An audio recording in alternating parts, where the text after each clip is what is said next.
Good morning, Councillor Barlow. If you can give us a mic check, please. Good morning. Can you hear me okay? Yes, we can hear you loud and clear. Thank you. Thank you.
Hello, this is the City Clerk's office to Ian Flett. I am unmuting your mic. If you can give us a mic check, please. Good morning, sir. It's Ian Flett here. Thank you. We can hear you loud and clear. We'll leave you on mute until your name and item are called. Thank you. Thank you.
Hello, Councillor Layton. If you can give us a mic check, please.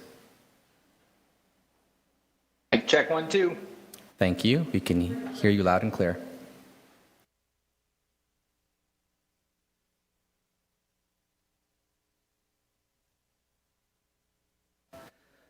Hello, this is the City Clerk's office to Inger Squires. I am unmuting your mic. If you can give us a mic check, please.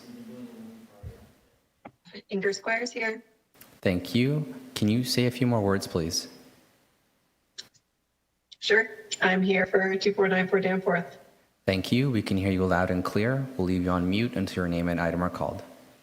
Thank you.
Good morning. My name is Gord Perks. I'm the chair of the Toronto East York Community Council.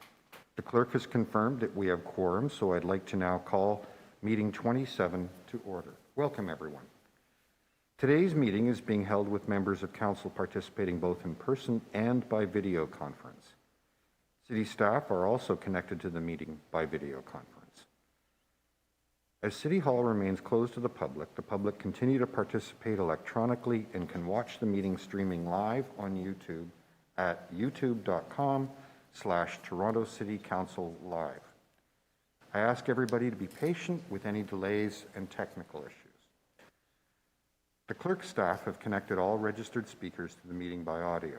The list of speakers can be viewed online by visiting the Toronto East York Community Council page at toronto.ca/council and clicking the speakers box for today's meeting.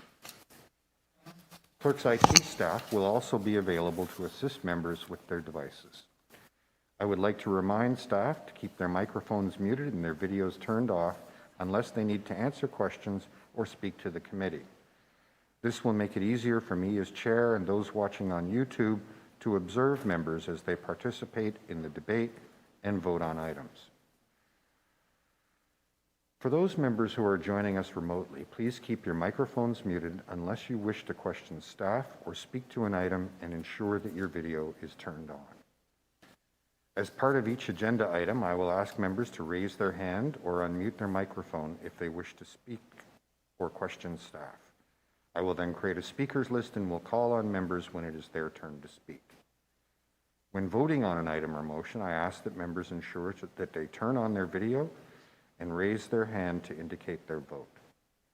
Members, I want to remind you that you must submit and approve your motions by email. Staff are available at teycc@toronto.ca to help with motions. If there are any visiting members of council attending the meeting today, I encourage you to turn on your video so that I know that you are present and can give you the opportunity to ask questions of staff or to speak. This will also assist the clerk's staff to record the attendance for the meeting. Although we are in different locations and meeting remotely today, the Community Council would like to acknowledge that the land we are meeting on is the traditional territory of many nations, including the Mississaugas of the Credit, the Anishinaabe, the Chippewa, the Haudenosaunee, the Wendat peoples, and is now home to many diverse First Nations, Inuit, and Métis peoples. We also acknowledge that Toronto is covered by Treaty 13 with the Mississaugas of the Credit. So to begin, are there any declarations of interest under the Municipal Conflict of Interest Act? Yes, Mr. Chair. I have, Councillor Fletcher.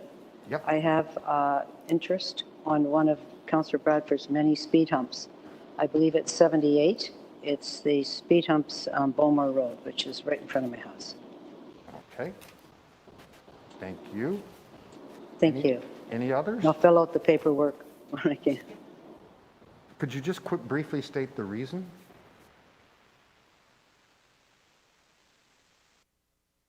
Councillor Fletcher, could you please just briefly state the reason for your interest? I actually did briefly state it. These speed humps are directly in front of my home. Oh, okay, thank you. We didn't catch that. Sorry. Okay. Can I have a motion to confirm the minutes from our last meeting held way back in June 24th? Councillor Layton, all those in favor, opposed, carried.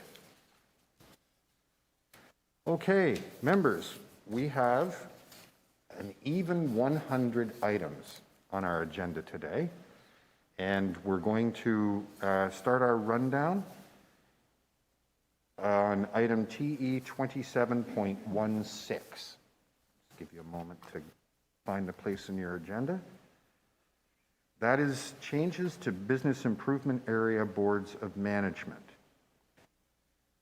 Anyone want to move that? Councillor Matlow, all those in favor, opposed, carried. Item TE 27.17, designation of fire routes and amendment to Chapter 880, fire routes, 500 Lakeshore Boulevard West, and 39 East Liberty Street.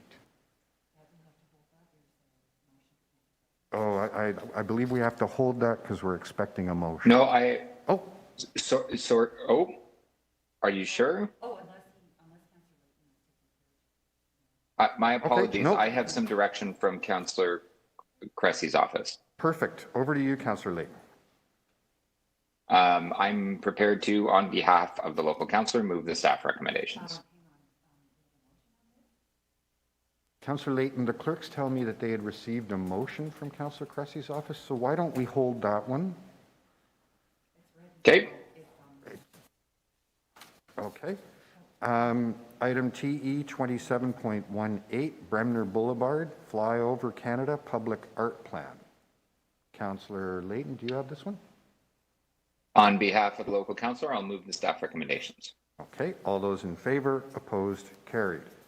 Item TE 27.19, Indigenous Hub, 425 Cherry Street, Anishinaabe Health Toronto Public Art Plan. Councillor Wong-Tam.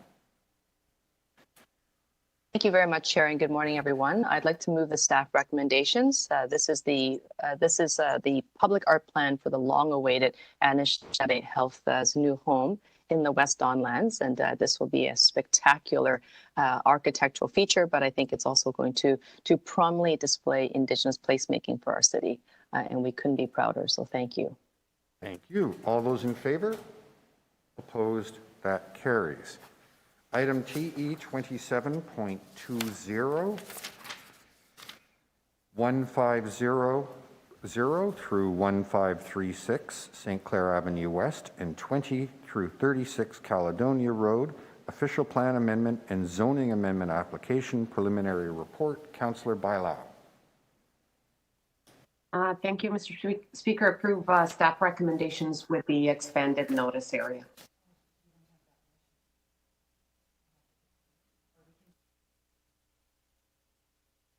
Okay, all those in favor? Opposed? Carried. And members, just a little note, if you could remind clerks if you have an intention to expand the notice area or do some similar thing, it makes it a bit simpler here. Item TE 27.21, 221, 225, and 227 Sterling Road, zoning amendment, draft plan of subdivision and rental housing demolition application, preliminary report. Councillor Bailao. Thank you, and approve staff recommendations again with the expanded notice. Okay, there we are. So there's the expanded notice motion. We'll take it all together. All those in favor, opposed, carried. Item TE 27.22, 19 through 37 Queens Quay East, Pier 27, Phase 3, official plan and zoning amendment application, preliminary report. Councillor Layton? Yes, I will move the staff recommendations to schedule the public meeting. All those in favor, opposed, carried. Item TE 27.23, 46 through 48 Lang Street, zoning amendment application, preliminary report. Councillor Fletcher. Yes, approve the staff recommendation. It already has the increased 120 meters. Thank you. Okay. All those in favor, opposed, carried. Item TE 27.24, construction staging area, 55 through 61 Charles Street East. This is on the border between Councillor Layton and Councillor Wong-Tam. Who wants it? I would take it. Please go ahead. Go Yeah, ahead. thank you very much. I would take it for now. I'd like to move to defer this item to the October meeting, largely because before we provide any more road occupancy permits for development, one thing that we're seeing is that there isn't adequate coordination amongst the different development sites. So there is multiple impacts in the community with respect to not just the noise and the vibrations and everything else that comes with it, but we need to be able to know that when you're going to pinch the street from the north side and the south side, the east side and the west side, how are they going to work together? And I'm not satisfied, and I don't think Councillor Layton is either, that there's been a lot of thought in bringing those developers together to coordinate their construction management. And so before we move and give anyone else a road occupancy permit, we need to make sure that that is going to not add further hardship to the neighborhood. So thank you.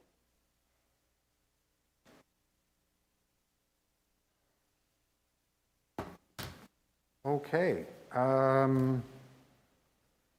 All those in favor of deferring this to the October meeting?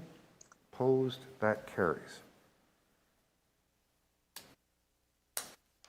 Item TE 27.25, construction staging area 48 through 58 Scollard Street and 1315 to 1325 Bay Street. Councillor Layton. Yes, thank you very much. I'll move the recommendations in the report. All those in favor? Opposed? Carried. Item TE 27.26, construction staging area time extension 39 through 41 Roehampton Avenue. Councillor Matlow. I'll move the staff recommendation. All those in favor? Opposed? Carried. Item TE 27.27, construction staging area 1151 Queen Street East at Larchmont Avenue. Councillor Fletcher.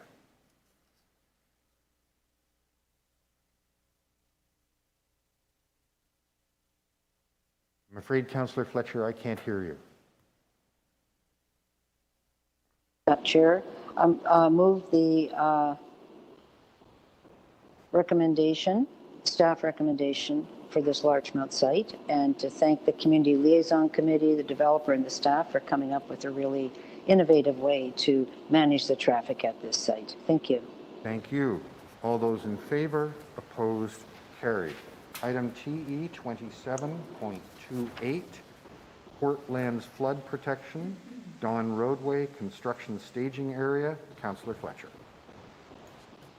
Yes, I believe, Clerk, I submitted a motion on this yesterday. So we do have to have a review of the communications plan and the signage plan for this last road closure related to Portland's flood protection. The Gardner takedown has been just a nightmare. The no signage for the detour for the cyclists has really caused a lot of problems.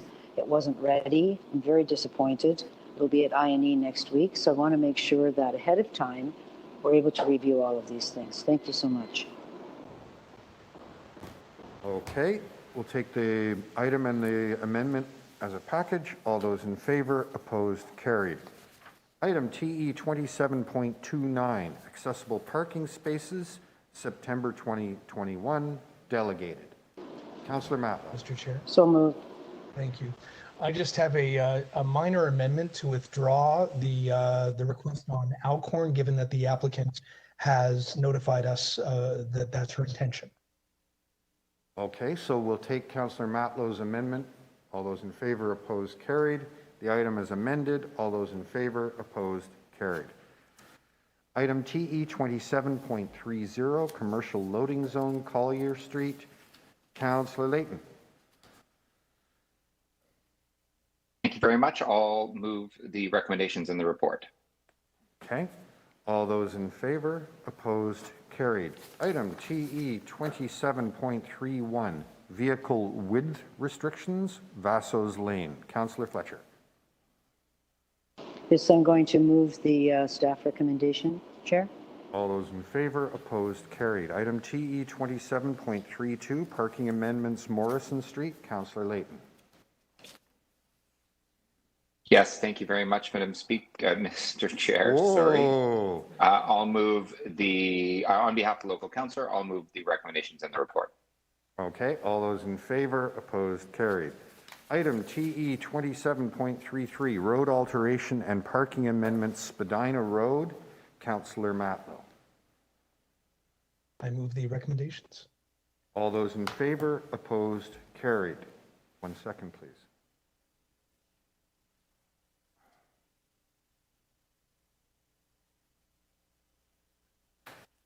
Okay.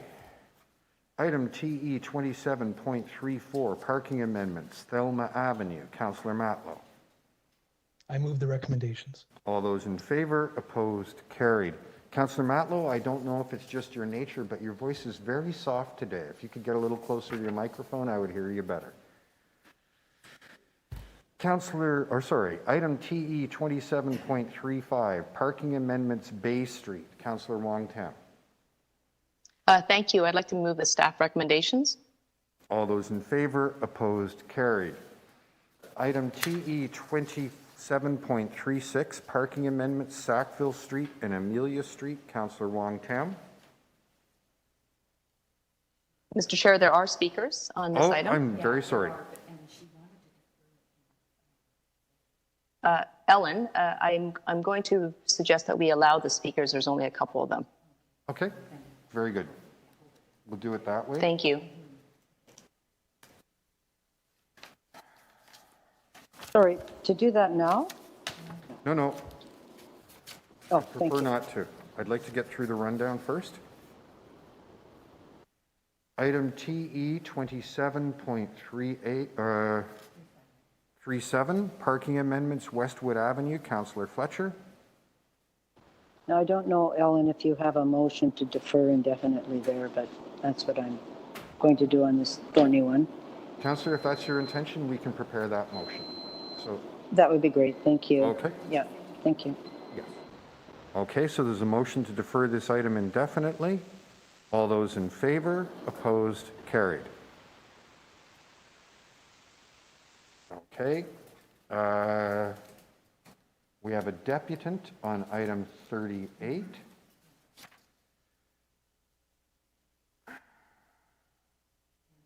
Yep. And we have a deputant on 39. Item TE 27.40, pay and display parking, various locations, Councillors Cressy and Layton. Yes, I'm prepared to move the staff recommendations. All those in favor, opposed, carried. Item TE 27.41, pay and display parking on Dundas Street West. Members, I'm going to defer this for one round. There's some additional work that needs to be done by staff before we can implement this. So on the deferral, all those in favor, opposed, carried.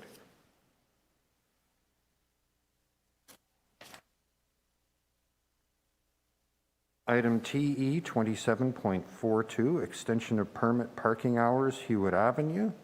I'm going to move the staff recommendations. All those in favor, opposed, carried.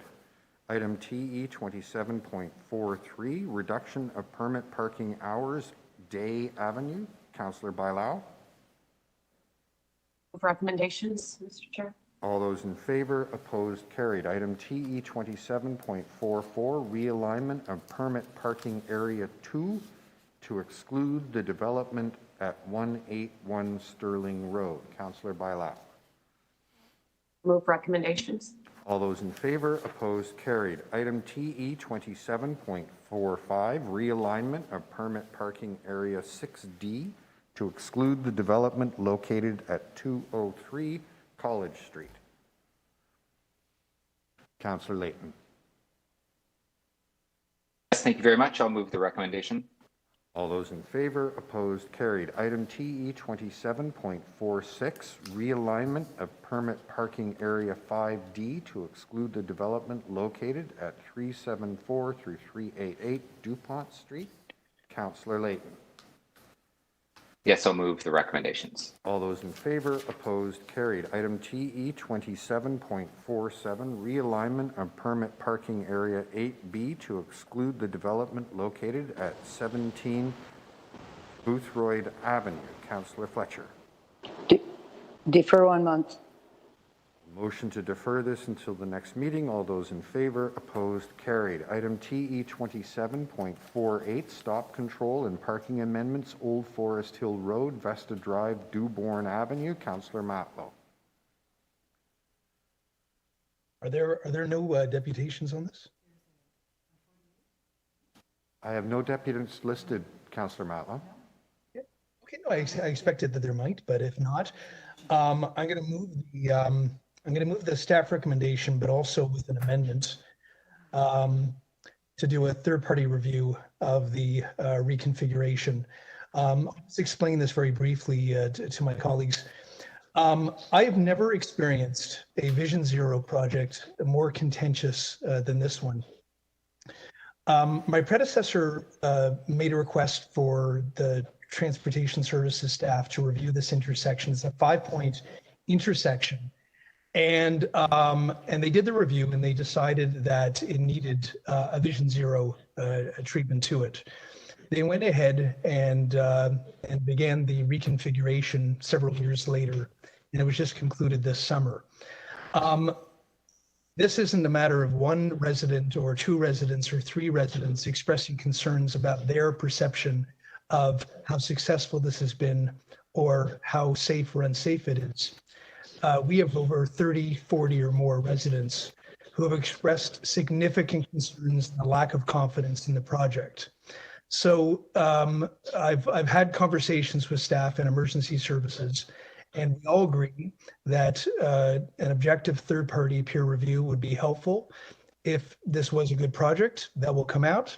If there are changes that need to be made, that will be demonstrated. And it is the most pragmatic next step in this discussion with the community that needs to have confidence in what the city is doing. And I'll say, one last thing. I think we really do need to look at the process a little more closely and consider where there can be more proactive conversations with communities where there could be this kind of contention to ensure that people don't feel that things are done at them, but done with them, even if the city's intentions are good. There have been concerns raised here where residents have seen cars go over the curb. They've seen cars having to veer into opposing traffic to get through. Staff are confident in the work that they supported, but that's why we need to make sure that we have a review to ensure that there's confidence by all. And that's what I'm moving today. The amendment and the item together, all those in favor, opposed, carried. Item TE 27.49, stop control, Bader Avenue and Floyd Avenue. Councillor Fletcher. Recommendation. Sorry? Staff recommendation, moving it. All those in favor? Moving the staff recommendation. All those in favor, opposed, carried. Item TE 27.50, traffic control signals, Broadview Avenue. Councillor Fletcher. Yes, I'm deferring that. There's a motion. The clerk has a motion for that. It's a long-standing issue here that still needs a few tweaks. So it's going back so I can work with transportation staff. Thank you. All those in favor, opposed, carried. Item TE 27.51, pedestrian crossing protection, Dundas Street East and Mutual Street. Councillor Wong-Tam. Yes, thank you very much, Chair. I'd like to move the recommendations in the staff report and thank staff for doing this work, recognizing that downtown Toronto is an incredibly busy place and lots of pedestrians which far outnumber anybody else in any other mode. So where we can, improve the pedestrian safety, providing shorter blocks, more signalized crossings. That's exactly what we're doing here. So thank you very much.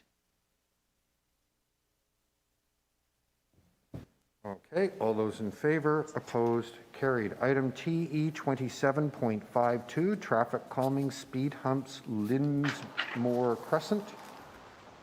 All those, oh, sorry, I got to let Councillor Fletcher move it. Councillor Fletcher, this one's yours. Yeah, thank you. Clerks have a motion, Mr. Chair. Waive the Yes. polling requirements, install. Thank you.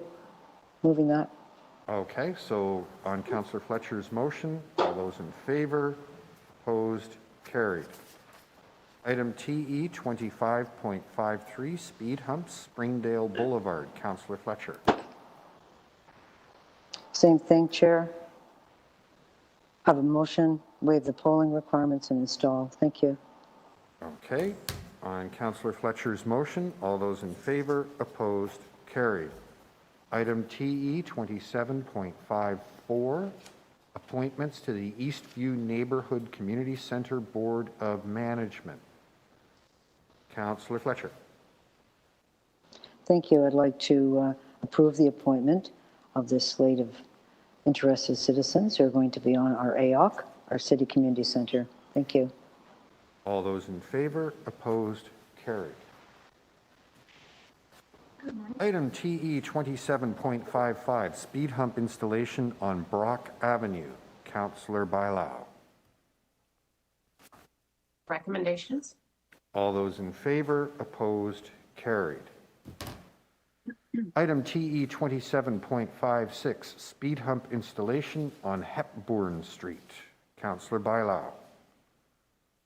Move recommendations? All those in favor, opposed, carried. Item TE 27.57, speed hump installation on Roseneath Gardens. Councillor Bailao. Move recommendations? All those in favor, opposed, carried. Item TE 27.58, speed hump installation on St. Clair Gardens. Councillor Bailao. Move recommendations? All those in favor, opposed, carried. And continuing in her role as the new Councillor Mihevc, we now go to item TE 27.59, speed hump installation on St. Clarence Avenue. Councillor Bailao. Move recommendations? All those in favor, opposed, carried. Item TE 27.60, rescind one-way designation public lane west of Dufferin Street. Councillor Bailao. Adopt recommendation? All those in favor, opposed, carried. Item TE 27.61, reopen item TE 18.77, traffic calming speed humps, Rosethorn Avenue between Rogers and Rockwell. If I can have the motion to reopen. Councillor Bailao. All those in favor, opposed, carried. That puts the item in front of us. Councillor Bailao. Move recommendations? All those in favor, opposed, carried. Item TE 27.62, reopen item TE 18.90, traffic calming speed humps, Roundtree Avenue between Old Weston Road and Prescott Avenue. If I can, I'll take the motion to reopen. All those in favor, opposed, carried. That puts the item in front of us. Over to you, Councillor Bailao. Move recommendations? All those in favor, opposed, carried. We have a deputant on item 6.3. So we'll go to item TE 27.64, lane designation, River Street and King Street East. Councillor Wong Tam.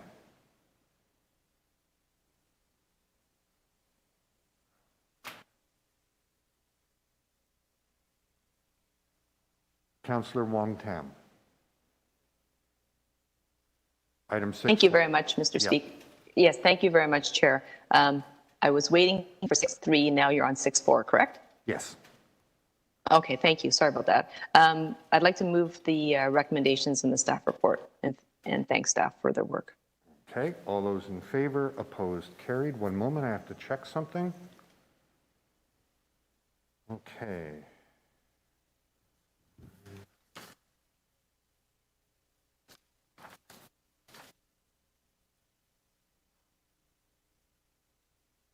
Okay, the next item is 6.5, road safety improvements needed on Queen Street East around Neville Park streetcar loop. Councillor Bradford, I understand you wanted to consider this item.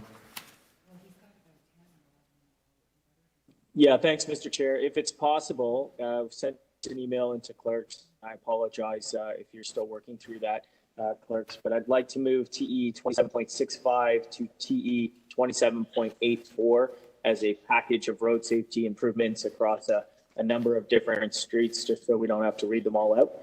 If that's possible, and I'm moving the recommendations contained in each one of those letters. We can just confirm if that's possible with clerk staff.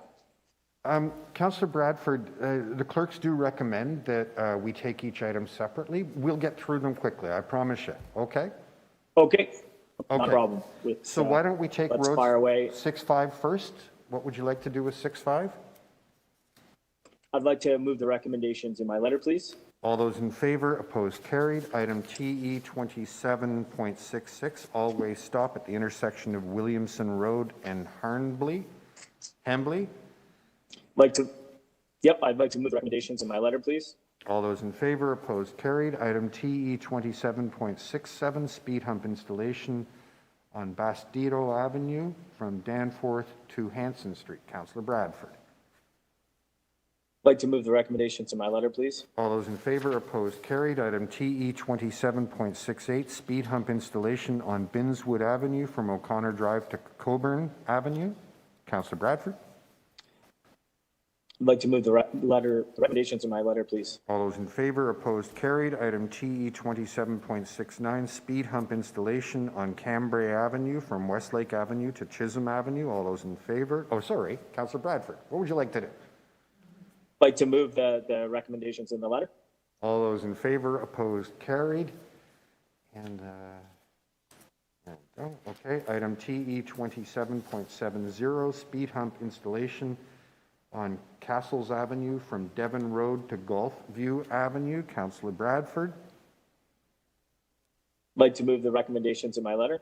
All those in favor, opposed, carried. Item TE 27.71, speed hump installation on Chisholm Avenue from Lumsden Avenue to Hampstead Avenue. Councillor Bradford. I'd like to move the recommendations in my letter, please. All those in favor, opposed, carried. Item TE 27.72, speed hump installation on Fairmount Crescent from Bowmore Road to Bellhaven Road. Councillor Bradford. Sorry, that's where I have the conflict, Chair. Oh, okay. So I'll have So to, Councillor Fletcher, you'll have to have a recorded vote? yes, Thank you. I'm gone. you can take your camera off for a moment. Oh, good morning, Councillor Cressy. Okay, so I need a recorded vote on this. I'll call your name and please indicate your vote. Councillor Bradford. In favor? Councillor Bailao. Moving the recommendations in my letter.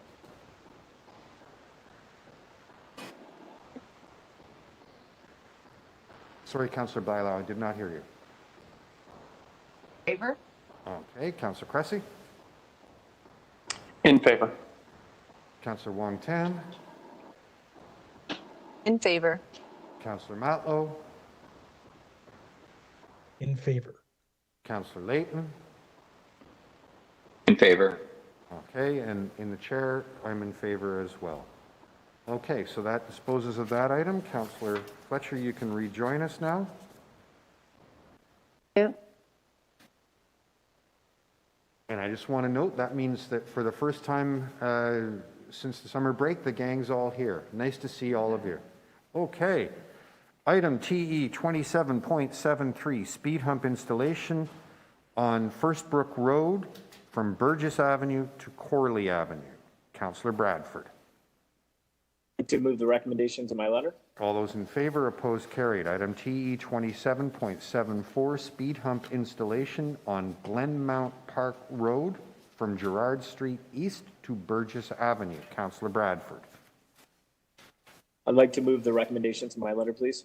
All those in favor, opposed, carried. Item TE 27.75, speed hump installation on Glencrest Boulevard from Squires Avenue to Victoria Park Avenue. Councillor Bradford. I'd like to move the recommendations in my letter, please. All those in favor, opposed, carried. Item TE 27.76, speed hump installation on Harris Avenue from Oak Park Avenue to Chisholm Avenue. Councillor Bradford. I'd like to move the recommendations in my letter. All those in favor, opposed, carried. Item TE 27.77, speed hump installation on Lee Avenue from Kingston Road to Glen Ames. Councillor Bradford. I'd like to move the recommendations in my letter, please. One moment, please.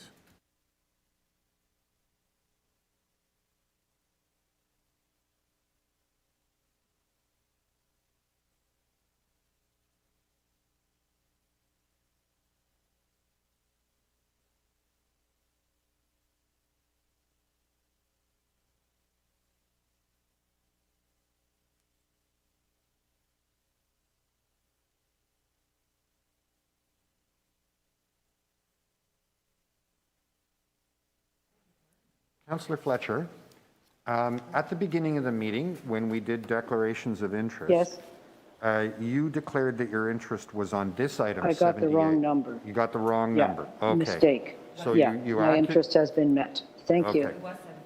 It was 72. Thank you, Ellen. Thank you for taking my back. I made a mistake. Thank you. Got to keep each other safe. Okay. Then, on item TE 27.78, speed hump installation on Merrill Avenue West from Rose Heath Avenue to West Lynn Avenue. Councillor Bradford.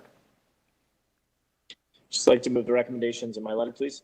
All those in favor, opposed, carried. Item TE 27.79, speed hump installation on Norlong Boulevard from O'Connor Drive to Coburn Avenue. Councillor Bradford. I'd like to move the recommendations in my letter. All those in favor, opposed, carried. Item TE 27.80, speed hump installation on Oak Park Avenue from Coburn Avenue to Lumsden Avenue. Councillor Bradford. I'd like to move the recommendations in my letter, please. All those in favor, opposed, carried. Item TE 27.81, speed hump installation on Rainsford Road from Kingston Road to Queen Street East. Councillor Bradford. I'd like to move the recommendations in my letter. All those in favor, opposed, carried. Item TE 27.82, speed hump installation on Rose Heath Avenue from Danforth Avenue to Hanson Street. Councillor Bradford. I'd like to move the recommendations in my letter. All those in favor, opposed, carried. Item TE 27.83, speed hump installation on Scarborough Beach Boulevard from Queen Street East to Hubbard Boulevard. Councillor Bradford. I'd like to move the recommendations in my letter. All those in favor, opposed, carried. Item TE 27.84, speed hump installation on Scarborough Road from Queen Street East to Pine Avenue. Councillor Bradford. I'd like to move the recommendations in my letter. And just a note of thanks to you, Mr. Chair. That was a lot to work through, and the committee indulgement, a lot to get through there. And a note of thanks to Rachel Sutton in my office, who has spent obviously months working with the community to get us here on all of this. It was a ton of work. So thanks to her, thanks to the community and my colleagues here at TY2C. Thanks very much. And thanks to you for getting all of these in ahead of the agenda deadline, so they were easier to manage. But I do want to note that Canada Post had to add an extra shift to handle all the correspondence you've had with the committee this month. Okay, on the item. That's right. There's a couple more, and thanks to staff as well. On the item, all those in favor, opposed, carried. Okay. Members, I would like a motion to introduce items TE 27.85 through 100. Councillor Cressy, I see your name first, so you're moving it. All those in favor of introduction? Happy to move it. Opposed, if any, that carries. Maybe we can go through these now. Are members ready to go through these? They've all been circulated. Okay. Item TE 27.85, Parking Amendments Ordnance Street. Councillor Cressy. I'll move the staff recommendations. Thank you. I believe they're your recommendations, Councillor Cressy. Moving the recommendations that I have brought forward. Thank you. Okay. All those in favor, opposed, carried. Item TE 27.86, speed limit reduction on McLennan Avenue between Summerhill Avenue and Edgar Avenue. Councillor Layton. I'll move the recommendations in the letter. All those in favor, opposed, carried. Item TE 27.87, authorize the installation of pedestrian crossover, PXO, at Davenport Road and Rains Avenue, Turner Road. Councillor Matlow. I move the recommendations in my letter. All those in favor, opposed, carried. Item TE 27.88, designate a school crossing guard and parking amendments at Millwood Road. Councillor Matlow. I move the recommendations in my letter. All those in favor, opposed, carried. Item TE 27.89, designate Owen Weinstein Lane between Westover Hill Road and Flanders Road as one way for westbound traffic. Councillor Matlow. I move the recommendations in my letter, and may I just add, just to share with you all, that we just had a wonderful celebration as a community of Owen Weinstein's life. We just did the formal unveiling of the name that Community Council named for a 14-year-old boy who died of cancer and who really touched the hearts of the entire community in Cedarvale. And I just wanted to share with you that it was really special to see the community come out and express their love and memories of him. Okay, all those in favor, opposed, carried. Item TE 27.90, advancing Victoria Street construction. Councillor Wong Tam.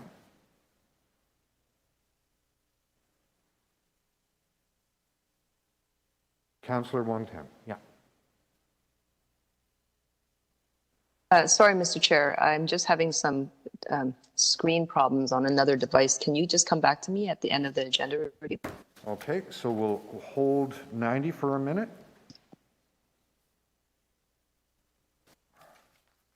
Item TE 27.91, speed hump installation on Bowmore Road from Gerrard Street East to Renson Road. Councillor Bradford. I'm going to have to declare a conflict on that too, Chair. Could you tell me the nature of your conflict, please? Or your interest? It's right beside Bowmore is right beside Fairmount, very close by, within 120 meters. Thank you. So it's close to your principal residence. Okay. All those in favor? I have to do a recorded vote, so I will call your names. Please indicate your vote. Councillor Bailao. Favor? Councillor Bradford. In favor. Councillor Cressy. In favor. Councillor Matlow. Favor. Councillor Wong Tam. In favor. Councillor Layton. And I'm in favor as well. Okay. Councillor Fletcher, you can rejoin the meeting now. Okay. Mr. Chair, if and when you're ready to go back to item number 91, this is the Victoria Avenue item. Victoria Street item. I believe you mean item 90? Item 97, yes, thank you. So item TE 27.90, advancing Victoria Street construction. Councillor Wong Tam. Yes, thank you. I'd like to move the recommendations in my letter, and if I can just speak to it very briefly. The recommendation is to have the General Manager of Transportation to work collaboratively with all the major downtown stakeholders to devise and create a detailed plan and construction strategy for Victoria Street. This has been a long time coming project. It has somehow constantly fallen off the radar, although there is a significant need to make sure that Victoria Street works for everyone.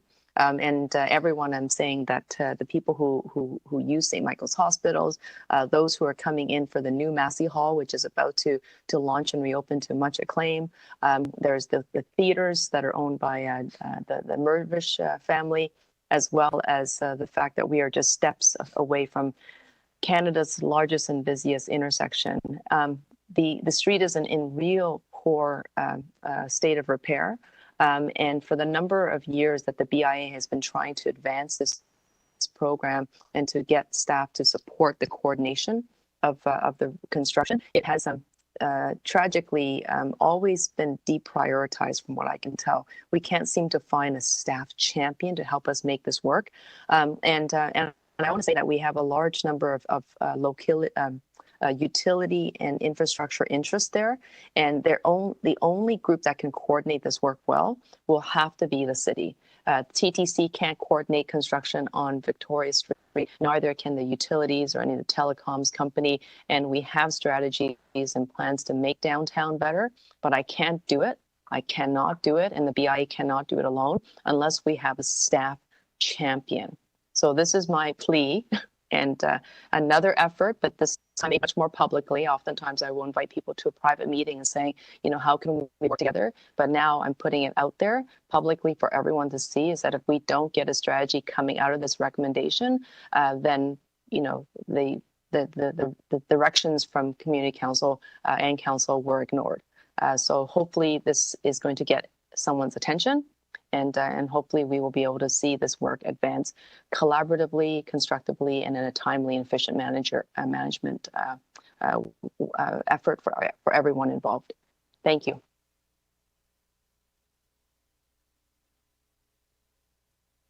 Okay.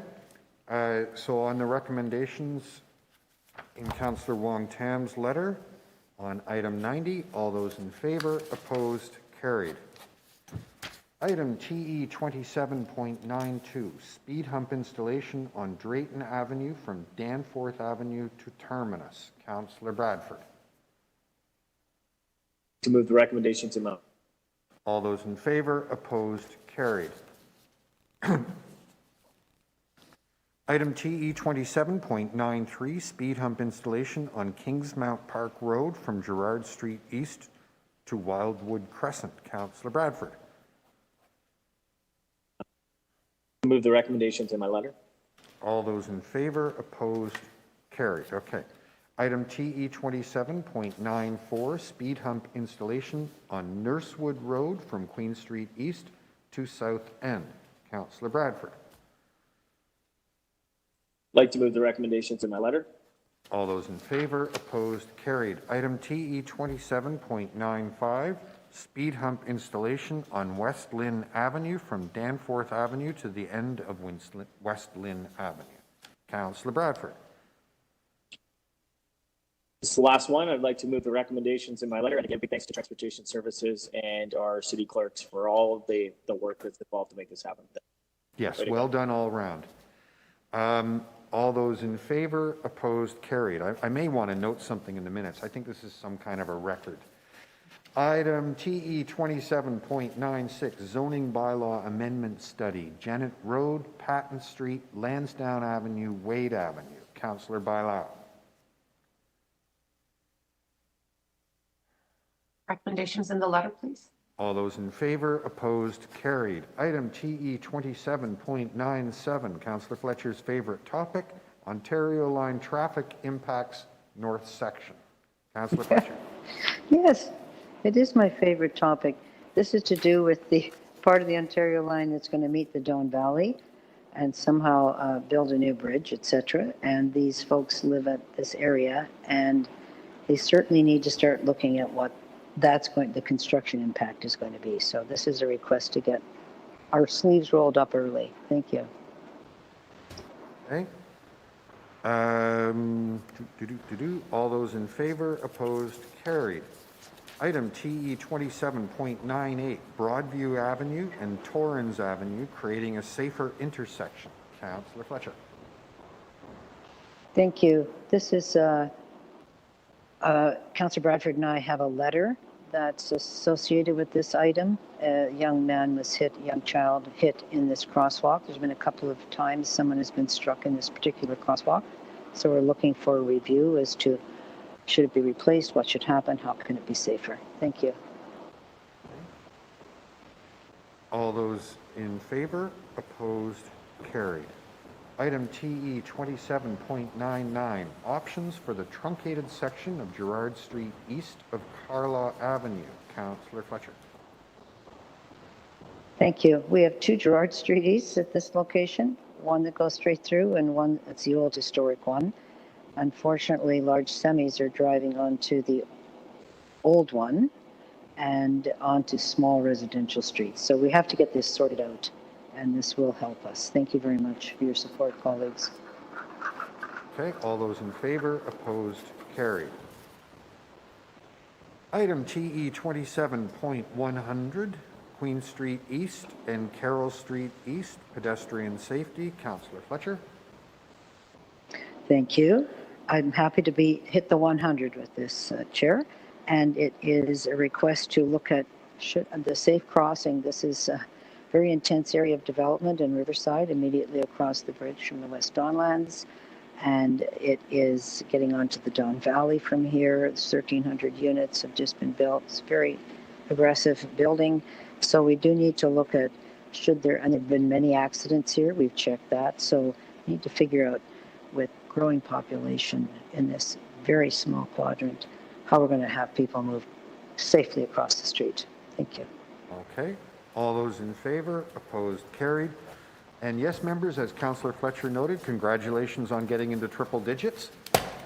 That completes the agenda rundown. So we had one item, though, that I think we could tidy up. At the beginning of the meeting, there was some uncertainty about how to dispose of item TE 27.17, designation of fire routes and amendment to Chapter 880, fire routes, 500 Lakeshore Boulevard West and 39 East Liberty Street. Over to you, Councillor Cressy. Thank you. And we have revised staff recommendations, which I understand need to be moved. So these are revised recommendations from staff, which is where the confusion came from. So if I could move those. Okay, one moment.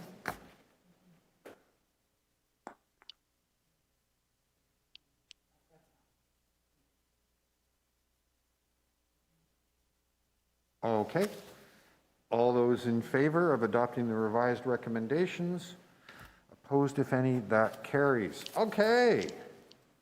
Boom. Over to item 1.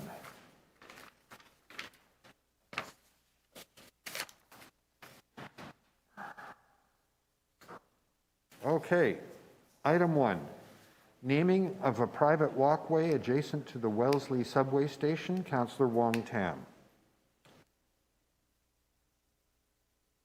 Thank you very much, Chair. I need to defer, and I apologize to the committee, I need to defer this matter for one cycle. If we can bring this back in October, we're still sorting out a few things with respect to the source of funding with transportation and financial planning staff. Okay. Councillor, I may have some advice for you on this, so I'll get in touch with you. Okay. Okay, thank you. Yeah. Item TE 27.2, naming of an existing public lane south of Gerrard Street East, extending easterly from Wayland Avenue. Councillor Bradford.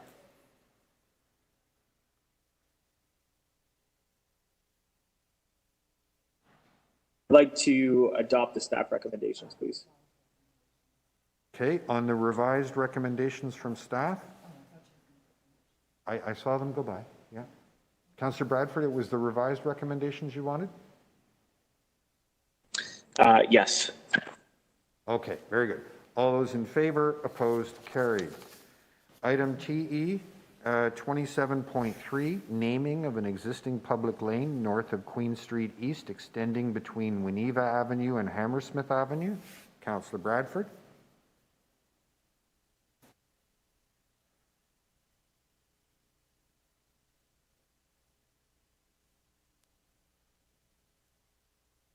Sorry, Mr. Chair, I apologize. Can I just hold that down for a second? Sure.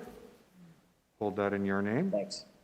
Okay, that takes us to item TE 27.4, 109 to 125 George Street and 231 Richmond Street East, official plan and zoning bylaw amendment application.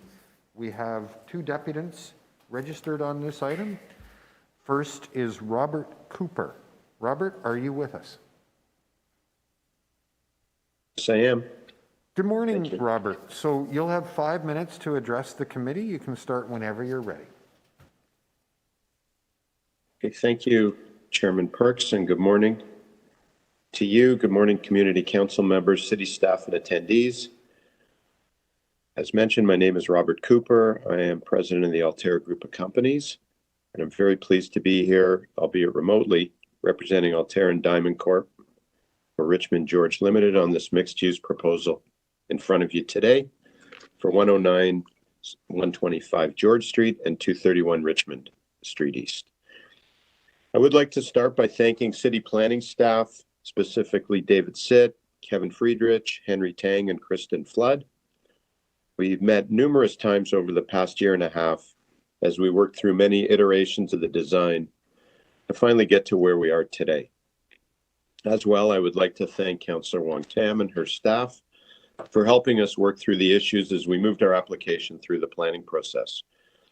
We do look forward to finalizing the Section 37 details and hope to be providing some much needed affordable housing in the area in consultation with the local councillor. I'd also like to thank Myron Boyko, who recently retired after many years in urban design with the city and was also a big help throughout with respect to his guidance and comments. As well, we'd like to thank Suzanne Kavanaugh and the St. Lawrence Neighborhood Association for their input and feedback during the design and approval process as our work progressed. We met with the association many times during the evolution of the design. We look forward to continuing our positive relationship with the city and the SLNA through the site plan and construction permitting process as we turn this project into a reality over the next few years. We're pleased to see the SLNA provide their written support to Community Council for our project. Thank you. The community will benefit from this project in many ways. We expect to be providing affordable housing units at no cost to the city. We are creating over 25,000 square feet of new office and retail space. We're creating a beautifully landscaped pop streetfront courtyard space, replacing the existing dated surface parking lot at 109 George Street. As well as a pedestrian safety benefit, we'll also be permanently closing 3 existing vehicular access points, better known as curb cuts, 2 on George Street and 1 on Richmond Street. We'd also like to thank Sun Life for their support of our efforts with respect to 109 George Street. We cooperated and supported the recently approved heritage listings for the 125 George Street north and west elevations, as well as supported the heritage listing on the entire 109 George Street property. We believe this project will become a great example of an extremely positive collaboration by all stakeholders involved. We're very proud of the effort made by the entire team. Thank you again for the opportunity to speak to you today. Thanks. Thank you. Are there any questions for Robert? No, Robert, thank you for sharing your thoughts with us today. Next, I have Dermot Sweeney. Good morning, Dermot. Are you with us? Yes, good morning. Good morning. You've done this before. You know the drill. You have 5 minutes. You can start whenever you're ready. I'm really basically here if there were any questions, but I do second everything Robert said. It's been a fantastic process. And thank you to staff in particular and everyone else who's contributed to the project. Thanks. Thank you. Are there any questions for Dermot? Seeing none, Dermot, thank you so much for making yourself available today. That concludes the list of deputants on this item. Are there any questions of staff? Seeing none, Councillor Wong-Tam. Thank you very much, and thank you to the speakers and those from the community who submitted written deputations. I'd like to move that this item be advanced to City Council without recommendations from TEYCC at this moment. There are still a number of issues that we'd like to work out. We look forward to the site plan working group working with the applicant and the developer around the construction management process. However, the Section 37, as noted by the speaker, is that it still has not been resolved. One of the outcomes that we would like to achieve is the inclusion of significant affordable housing, family size affordable housing in the building directly.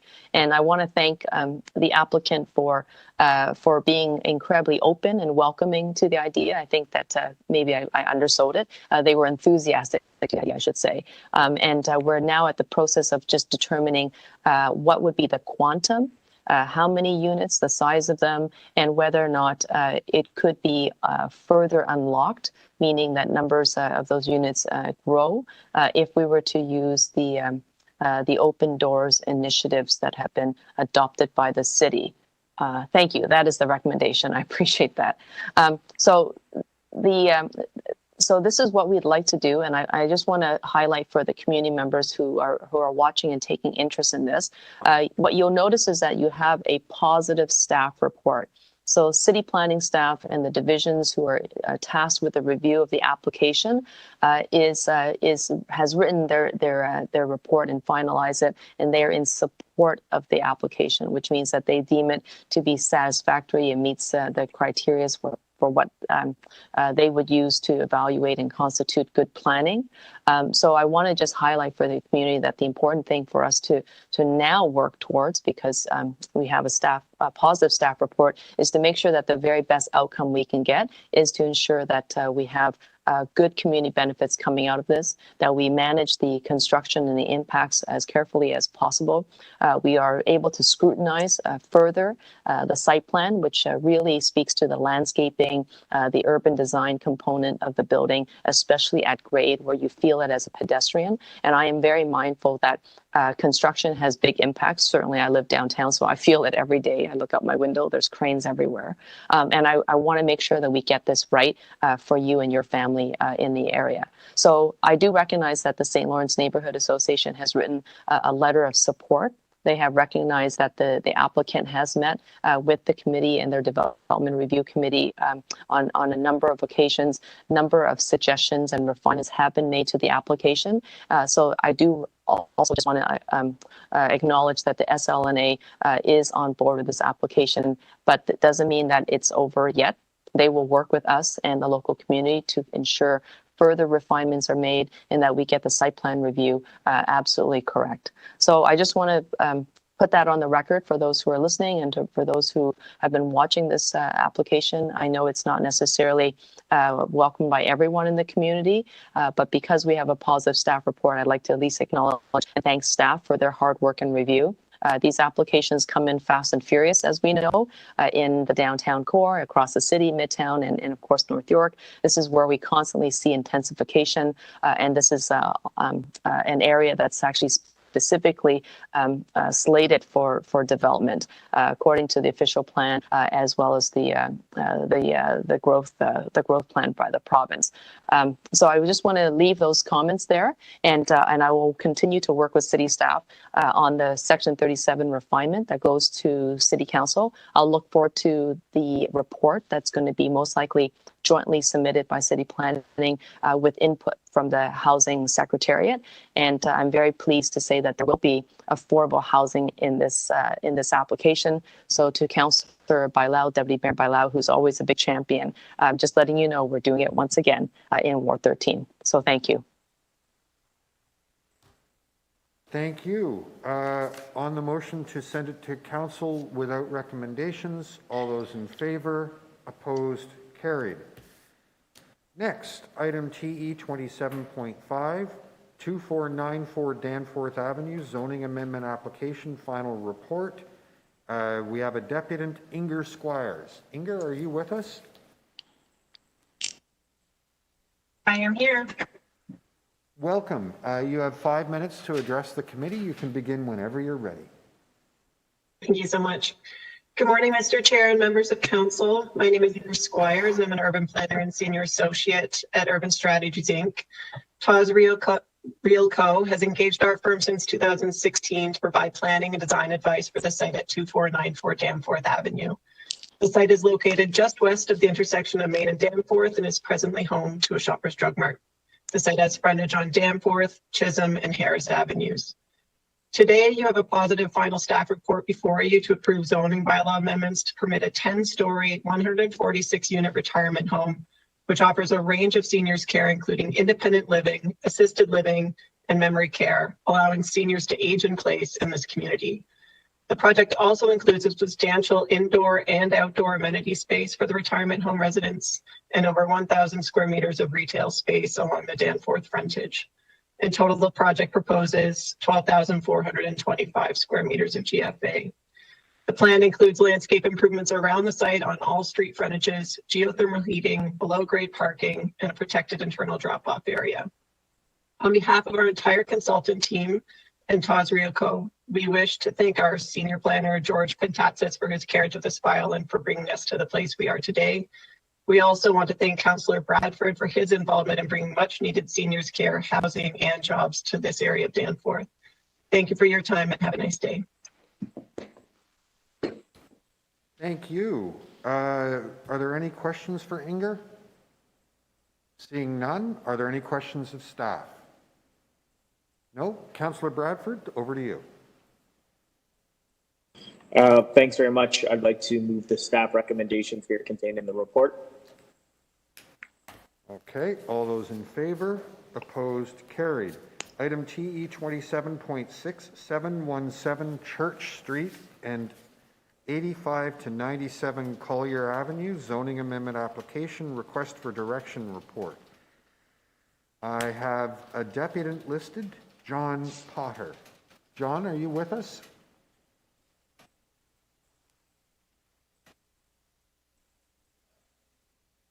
John Potter on item 6.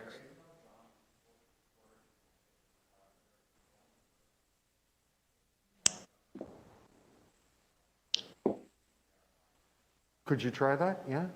Thank you. We're just having a small moment here. Everyone be patient.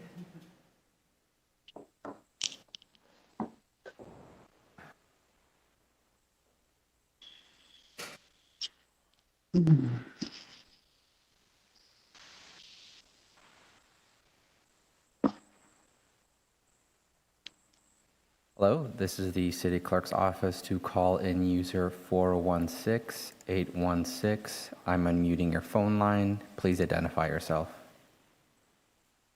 Yes, hi, it's John Potter. Can you hear me? We can hear you. Thank you. Oh, thank you.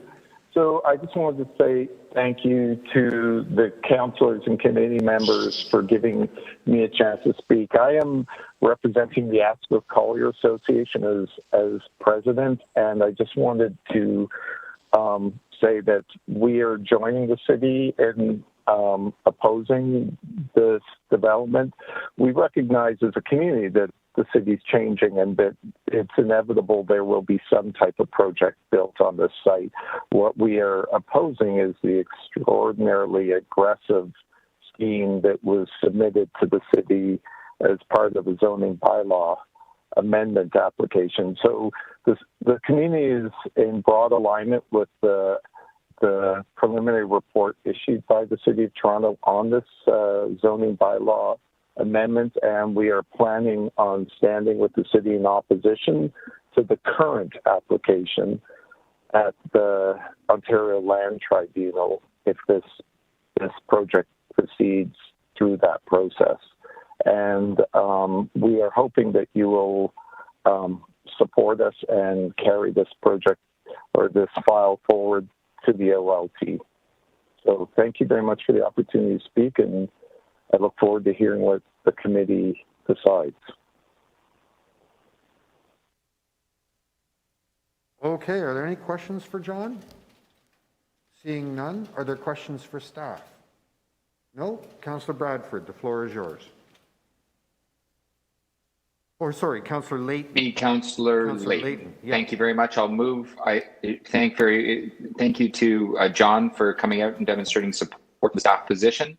I think this is yet I think another example of just a developer getting too ambitious, perhaps speculating a little bit too highly on a very small property that is in a transitional zone from a very busy corner to the neighborhood that surrounds it in a very interesting and old part of Toronto. I think, though, just because you have a piece of land doesn't mean you deserve a tall building. It does not mean you deserve a tall building in any small postage stamp piece of land that doesn't have appropriate access for vehicles, for construction, and for the day-to-day maintenance, let alone the parking. Like, let's set that aside, but the day-to-day maintenance and of deliveries and services. You just don't get a building of that height on every site. And I think staff have represented that and given every option to find something that is more manageable in the community, that provides more transition, that also is better suited and more appropriately suited to the site. The developer just hasn't taken that option yet. So I'll move the staff recommendation. Okay. Questions of the mover? Seeing none. Anyone else want to speak to the item? Seeing none. All those in favor? Opposed? Carried. Item TE 27.7, 49 Jacks Avenue, official planning zoning amendment application, request for directions report. I have no deputants listed. Are there any questions of staff? No. Councillor Layton.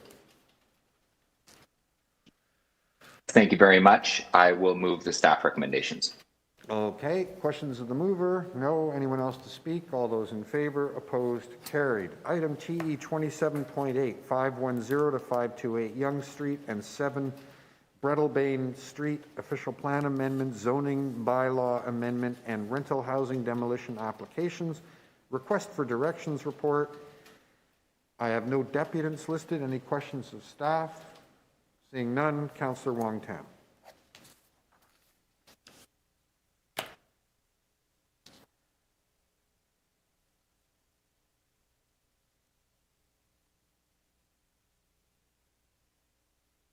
Councillor Wong-Tam, the floor is yours. Thank you very much, Mr. Chair. I'm just moving from screen to screen. I'd like to move the staff recommendations in the report and thank staff for all their hard work. I know that there's been a lot of conversations going into this application, and we are where we need to be at this point in time, which is to oppose the application and to try to defend City Planning's position at the OLT. So to be continued, ... Okay. Questions of the mover? Seeing none. Anyone else to speak? Seeing none. Oh, all those in favor? Opposed? Carried. Item TE 27.10 or 19, or sorry, just 9. Gosh, guys, I'm sorry. A little rusty. Okay, yeah. Intention to designate under Part 4, Section 29 of the Ontario Heritage Act, alteration to heritage property and authority to enter into a heritage easement agreement 109 to 125 St. George. Councillor Wong-Tam. Yes, thank you very much, Mr. Chair. This item goes hand in hand with the other item listed as 109 George Street. If I can move this to City Council without recommendations, we'll deal with the two matters together at Council. All right. On the motion to take it to send it to Council without recs, all those in favor, opposed, carried. Now I do item 10. Okay. Item TE 27.10, demolition of a structure within the North Rosedale Heritage Conservation District and approval of a replacement structure at 61 Roxborough Drive. I have no deputants listed. Any questions of staff? Seeing none, Councillor Layton.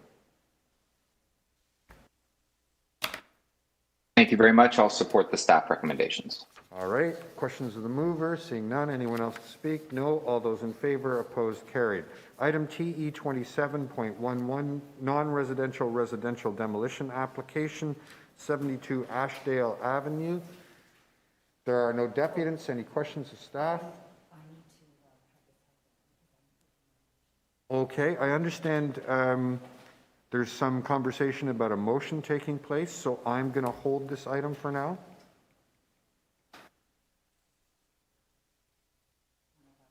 Motion, Mr. Chair, but my staff will talk to Alwyn. Yeah. Thank Okay. you. No problem. Item TE 27.12, application to remove a private tree at 122 Pearson Avenue. Are there any questions of staff? Seeing none, I'm going to move the staff recommendation to deny the request for the permit. Any questions, mover? Anyone else to speak? All those in favor? Opposed? Carried. Item TE 27.13, application to remove a private tree, 51 Walker Avenue. I have no deputants. Any questions of staff? Seeing none, Councillor Matlow. I have a motion to defer for a cycle as we wait the outcome of a staff inspection. Okay, so to defer until the October meeting, all those in favor, opposed, carried. Item TE 27.14, application to remove a private tree at 55 Dixon Avenue. I have a deputant listed, Keith Robertson. Keith, are you with us? Yes, I am. Good morning. Can you hear me? I certainly can, Keith. Welcome. You have 5 minutes to address the committee. You can begin whenever you're ready. Thank you very much. Good morning, Mr. Chair and members of the East York Community Council. Thank you for hearing our appeal today. We are earnestly appealing to be permitted to replace the black walnut tree on our property. As you will have seen from our written submission, which included numerous extracts of scientific research, several pictures, and a medical report from our family GP, the black walnut tree is both poisonous and poses health and safety risks to our family and pet. Black walnut trees contain the chemical juglone, a potentially fatal chemical found in all parts of the tree, but in particular the fruits, roots, and husk. They are a serious health hazard. It is essential to our family health to remove this dangerous tree and replace it with trees suited to the urban environment and the space in our yard. Trees that are safe and not releasing potentially lethal chemicals or dangerous debris. For years, we've been dealing with the falling walnut and razor-sharp shells and the cuts they caused after being dropped all over our property. But it was only after investigating the characteristics of this tree this year that we became aware of its true dangers. This new knowledge explained why plants failed to grow near the black walnut and why our kids' skin would get covered in brown, unexplained stains. Recently, I suffered a skin burn after being splashed by some of this debris on my neck, which we learned was a side effect of the toxins. It also made us immensely anxious about our new puppy being in the backyard. Every time our kids or puppy go into the backyard, we worry about the dangers they are exposed to. Moldy walnut debris, sharp walnut fragments, toxic puddles, sap in fallen tree branches or walnuts. Our property is unsafe for us, our children and pets, which is terrifying. The black walnut nuts are abundant. They form and fall from June through to fall. They are broken open by the copious squirrels into razor-sharp fragments, and they carpet the ground, toys, and furniture in scattered debris that exacerbates the exposure and release of the toxic chemicals. This poison is in the particles that leaches into the soil and rainwater, and is a potentially critical health hazard to our children and pets in particular. The canopy of the tree on our property covers more than 40% of the backyard, and in particular 60% of the open grass area for our children. The tree is close to the boundary and contaminates the adjacent property as well. It crowds out the honey locust that cannot fully develop its canopy. It is important to note, as reflected in our written materials for this meeting, that despite the honey locust being impeded by the black walnut, it still provides a very large canopy for our property and that of our neighbors. Furthermore, our proposed tree replacement plan would replace a large portion of the lost canopy. To mitigate some of the dangers posed by the black walnut, we have had to fence off a significant portion of our backyard through the summer. Apart from the falling walnuts, the sheer and consistent volume of debris that rains down on the backyard as the squirrels feast on the nuts make an impossible task to keep the backyard safe and clear of the debris. With respect to the tree bylaws, we note that in the report, Black Walnut Trees in Toronto, issued by the General Manager, Parks, Forestry and Recreation Division in February 2017, it stated that if there is a perceived danger associated with nuts falling from a specific black walnut tree or other concerns with the tree, it can be dealt with at Community Council. It further goes on to state that there are always exceptions, and the tree bylaws in their current form have provisions to deal with those exceptions. We are strong supporters of the bylaws that protect our city's tree canopy. We wish to protect, maintain, and enhance the canopy. However, the application of the bylaw in a manner that recklessly disregards human life and safety and requires us to live in this toxicity is untenable. This committee can take action that allows for the replacement of a dangerously toxic tree in an ecologically appropriate and acceptable manner. We propose that the black walnut be replaced with 5 hornbeams along the back fence line on our property. These will replace the canopy and also allow the existing honey locust, currently eclipsed by the black walnut, to fully develop its canopy. We are also offering to sponsor the planting of a replacement black walnut in an appropriate location and environment where it would not present an immediate health hazard to humans or animals. We appeal to you to approve our application to remove the black walnut tree and implement our tree replacement plan so we may live in a safe, enjoyable, and less stressful environment. Thank you very much for your time and attention to this matter.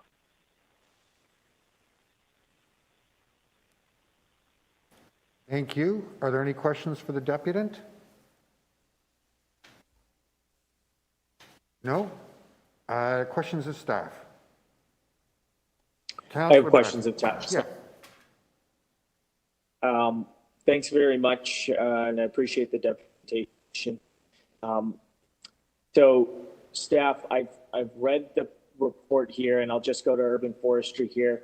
Of course, you deal with applications like this across the city each month and each year.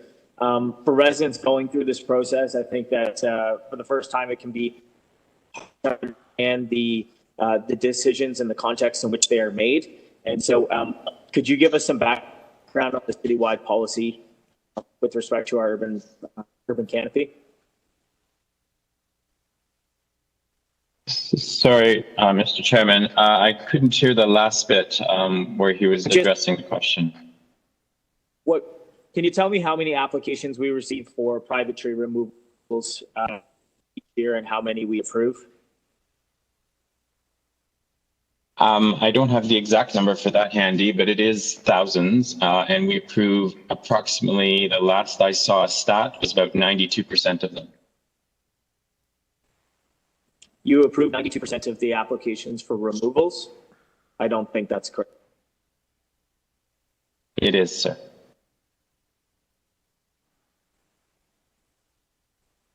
Okay. The lawyer's letter included had a bunch of research about toxicity, toxicology from black walnut trees. You acknowledge this in your staff report.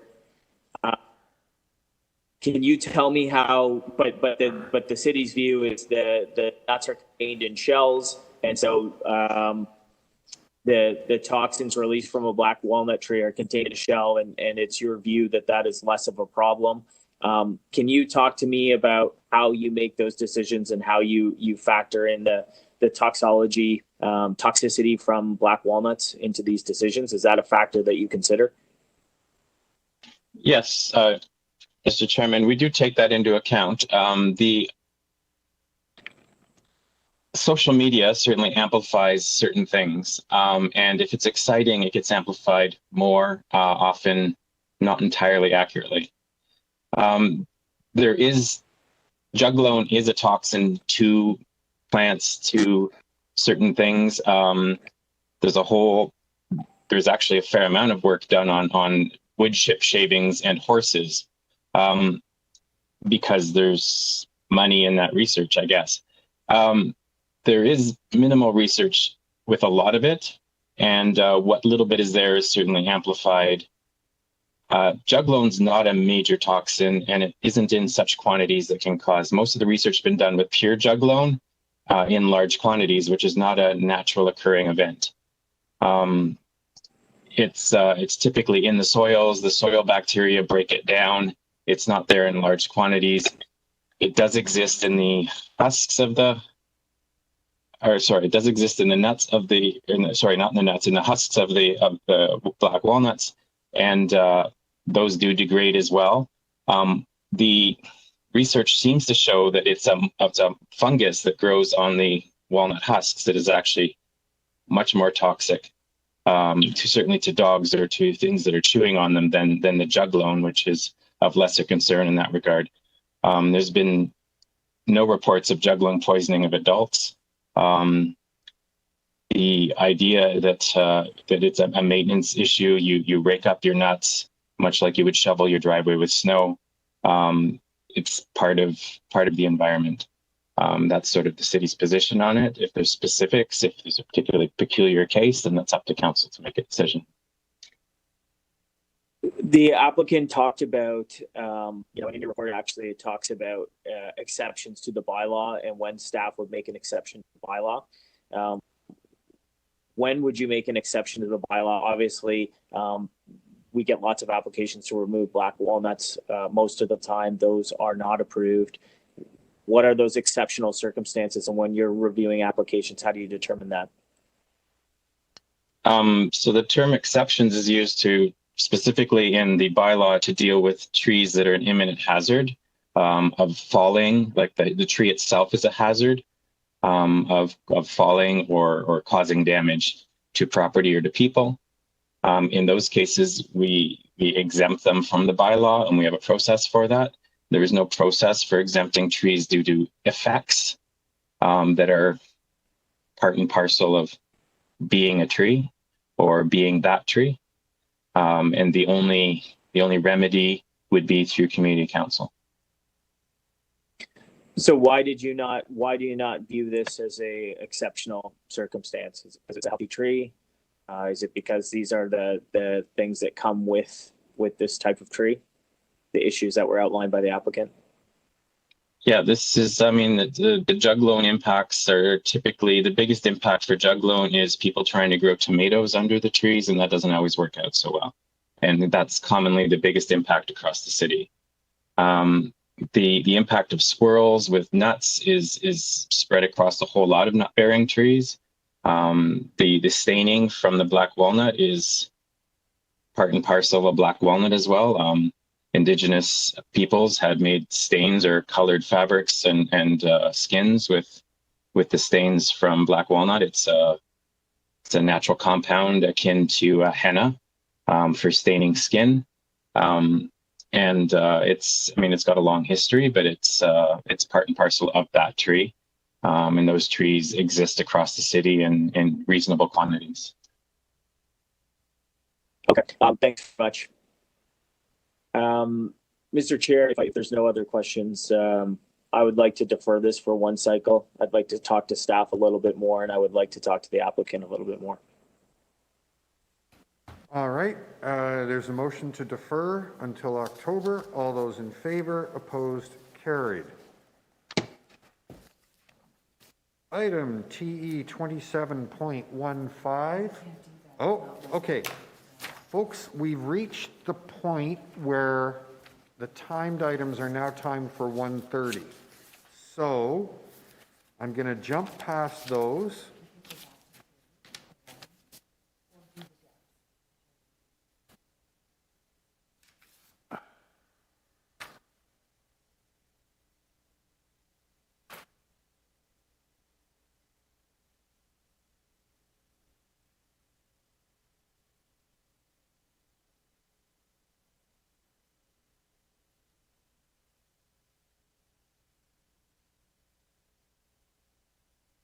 Mr. Chair, is that 11 motion been sorted out by any chance? It could get moved.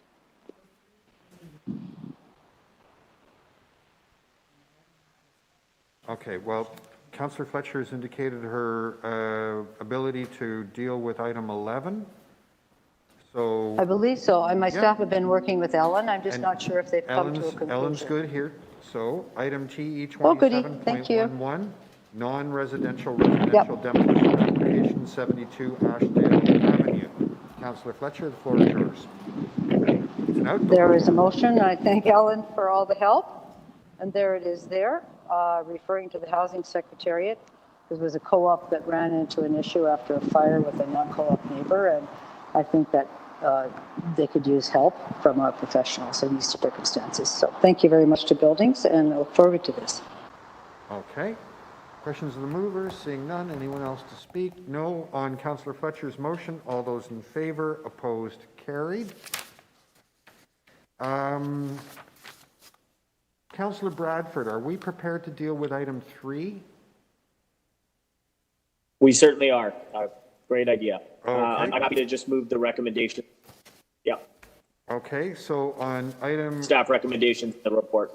Item TE 27.3, naming of an existing public lane north of Queen Street East extending between Winneba and Hammersmith Avenue. Councillor Bradford is moving the staff recommendations. All those in favor, opposed, carried. Item... So that 14 we did, 15 we did.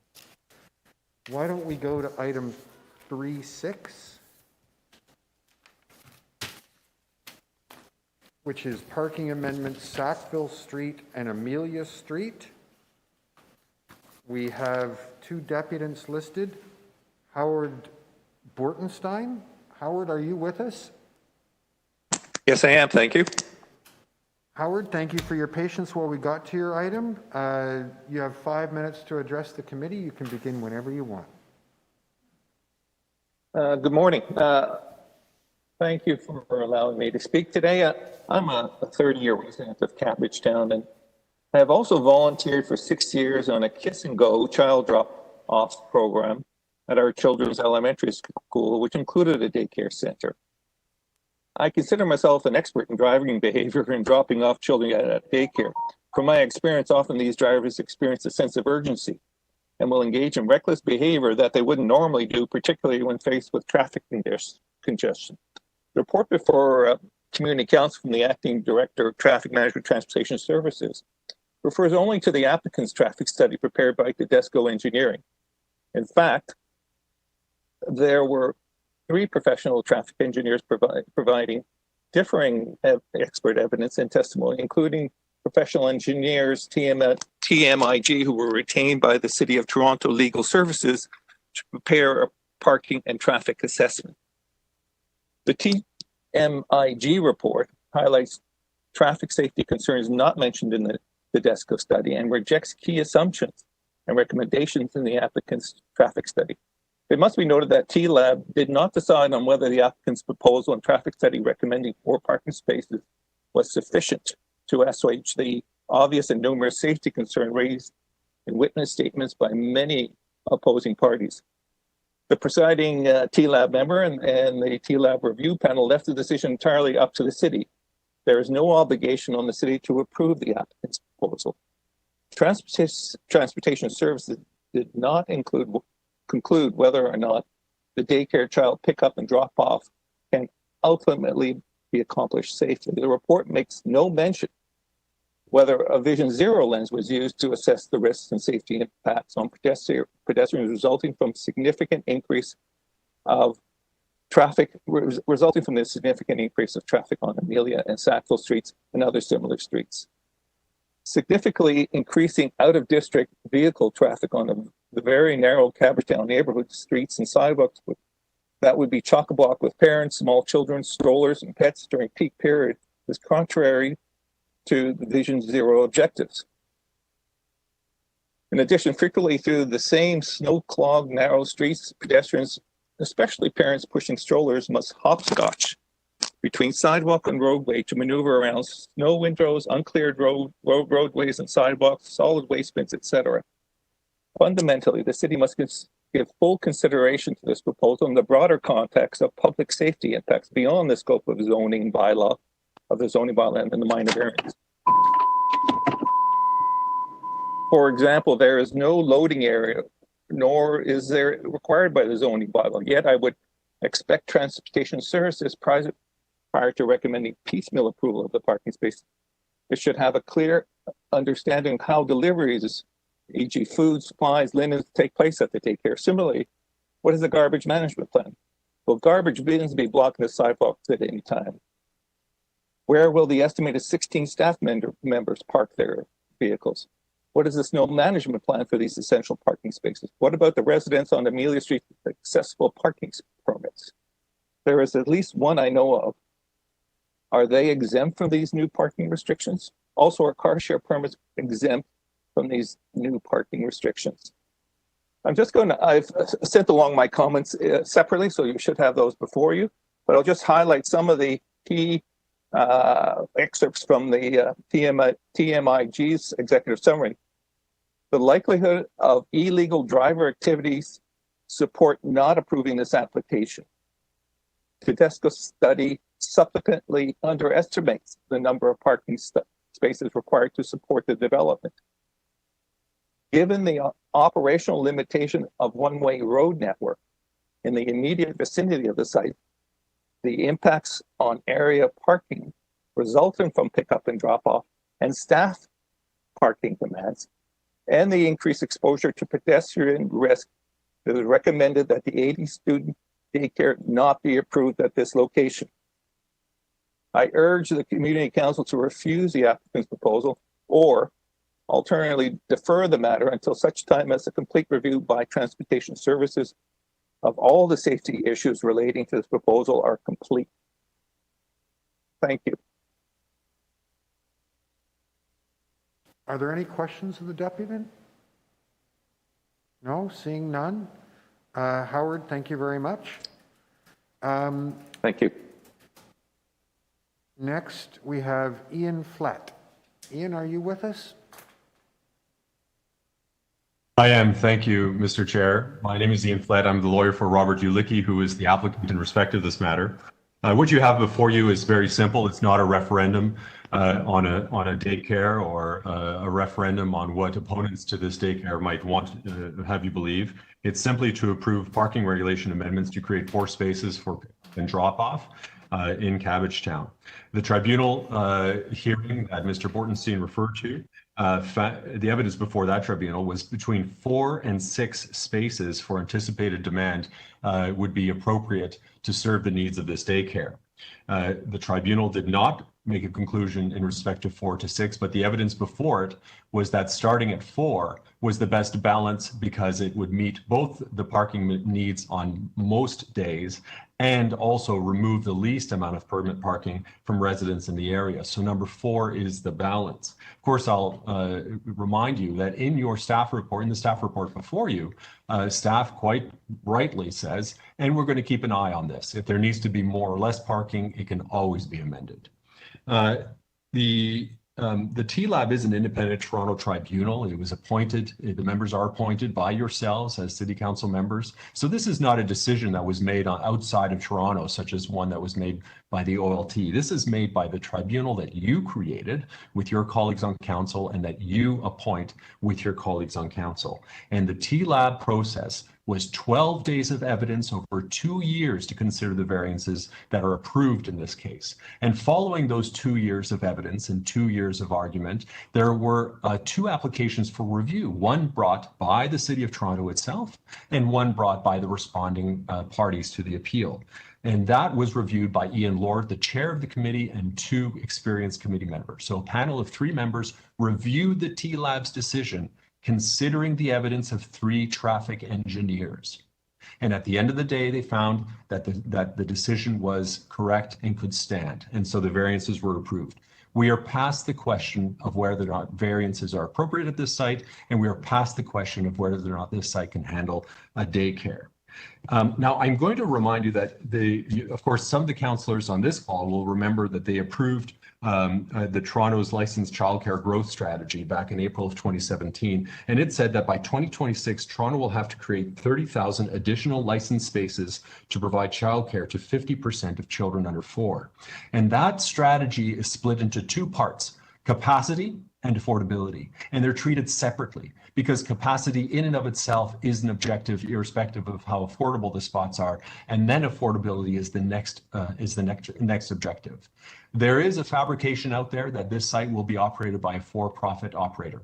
That is possible, but it is not the only possibility. And certainly it is certainly possible that a not-for-profit operator could take on this site and help expand the city's capacity for subsidized spaces. So not beyond the possibility. Spaces are required across all parts of the city. And the Ontario Institute for Studies in Education in March of 2021 made the conclusion that no Toronto neighborhood is overserved by childcare, and every family unable to find suitable childcare faces vulnerabilities. There are opportunities for Toronto's early learning centers to expand their role in stabilizing childcare services across the city, particularly coming out of the pandemic. This site is in Cabbagetown, and a daycare will serve the families that are near to it. And of course, we don't know how many families ultimately would choose to walk or cycle to daycare. I'm both the chair of my daughter's former daycare, she's now in school, and also have a son going to that daycare, and we ride them to daycare every day very easily. It is a not-for-profit daycare that also has city subsidized spaces, by the way. You have before you Ms. Pepino's correspondence, and you'll note in her correspondence that it provides no detail in respect to this allegation that there are outstanding safety regulations. There are no outstanding safety regulations. And in my correspondence, you have a table indicating the TLAB's conditions. Please read them over and you will see that the TLAB is not seeking further clarification on safety. It's seeking a number of items, and the one before you is condition number 2. That's just one item concerning the pickup and drop-off opportunity. It's very unfortunate that this matter has turned into the kind of ugly politics where fabrications about safety, invented notions are ruling the day and are coming before you. We strongly urge you to approve the staff recommendation before you.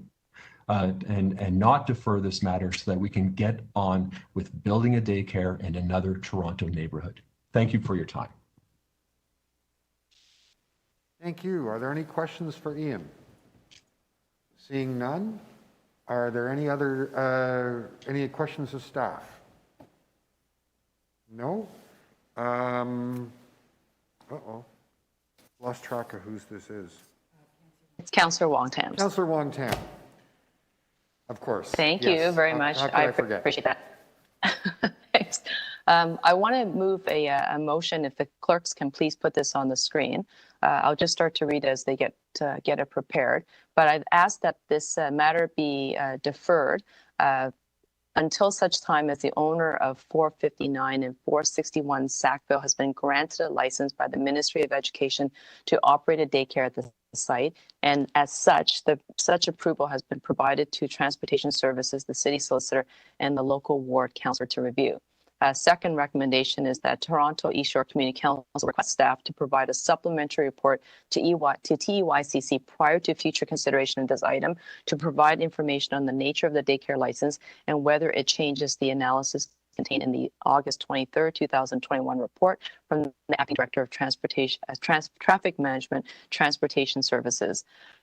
So essentially, folks, this is a matter that I'm sure many of you have perhaps read about in the Star. I know that there were previous discussions here at Community Council when Councillor Troisi was sitting with us, and certainly it's a matter that's still before us, as you can tell. It has taken a long time.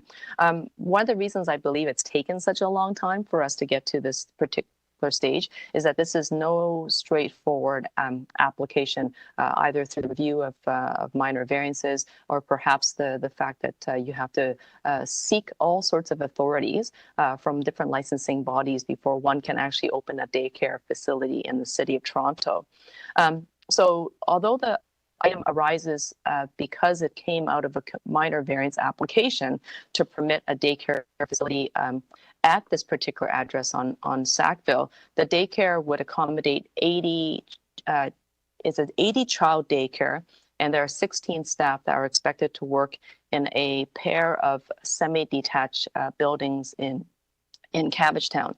The minor variance application was approved by TLAB with a series of conditions, and there are 8 conditions in total that had to be met from a range of different perspectives. As those who are very familiar with the TLAB process, and is that oftentimes either you get approved or it may have a condition or two, but to see 8 conditions attached to any TLAB approval is quite unusual.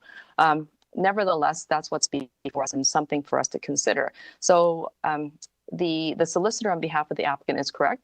This is only dealing with one of the 8 conditions. There are still 7 conditions to be met. Not everything is, of course, within the purview of TYCC, but this is certainly one of them.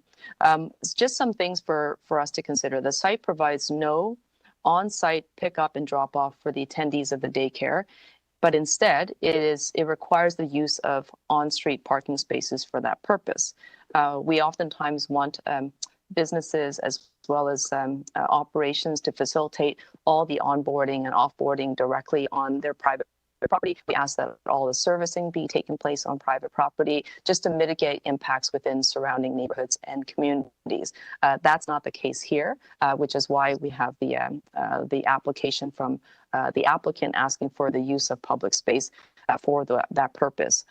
Having determined that the daycare would not function without appropriate pickup and drop-off facilities, the TLAB then determined that prior to any minor variances becoming final, it would require City Council to consider the appropriate number of spaces, which is now before us, and to provide necessary approvals. So Community Council is being asked to do this in order for the applicant to be able to operate the daycare.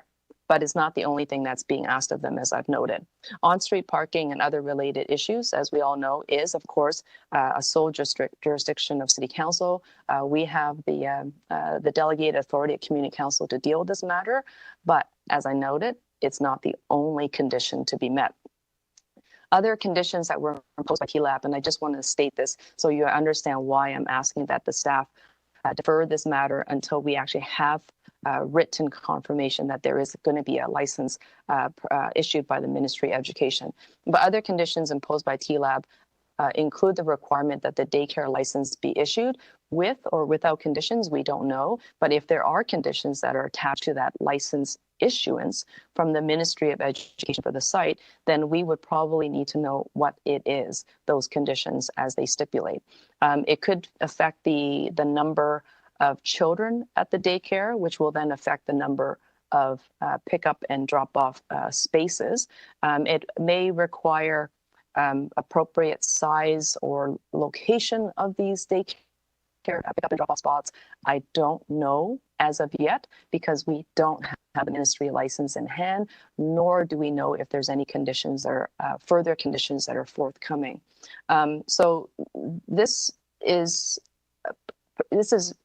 challenging to be asked to approve one thing when we know that there will probably be some further refinements if it gets approved at all. This is the requirement for licensing, and as far as I know, as of September the 8th, mere hours ago, there is no license in hand granted by the Ministry of Education, and as far as I know, there's no license application. So I could be wrong, but if it is before us, if there is a license that's been granted over the past 24 hours, then I'm sure that we will hear from the applicant directly to the city solicitor.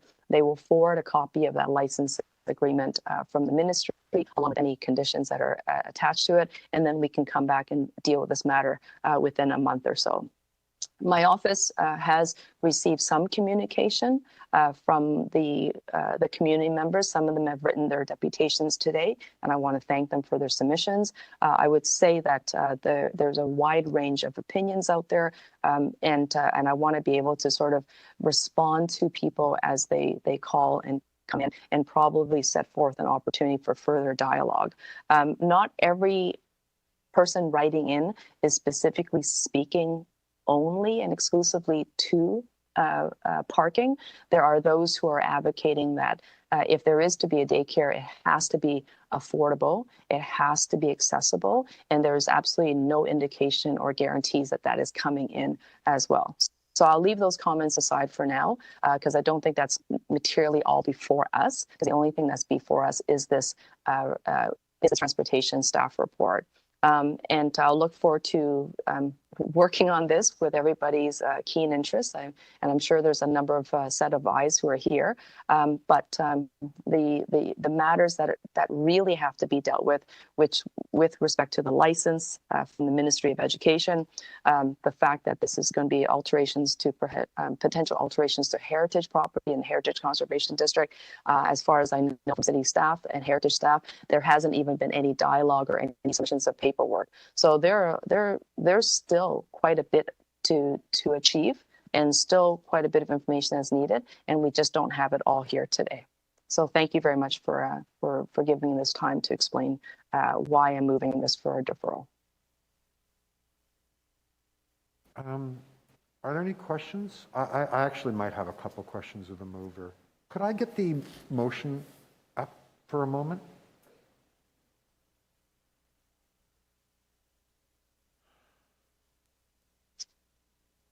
Before I ask questions, it went by quickly. Okay, thank you.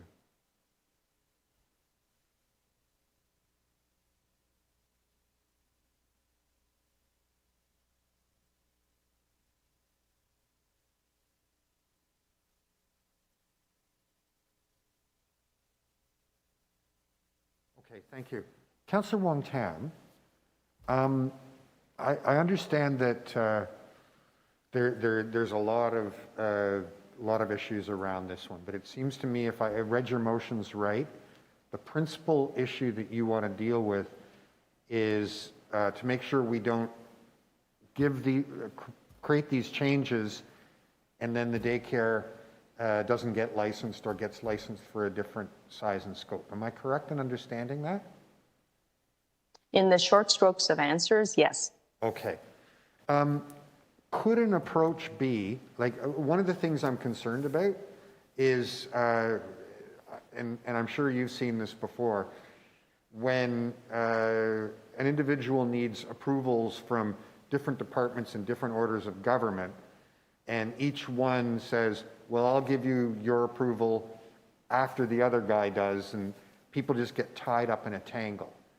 Is there an approach here where, say, we could direct staff, like we could vote to approve our piece of it, but direct staff to hold the bills until the license is issued?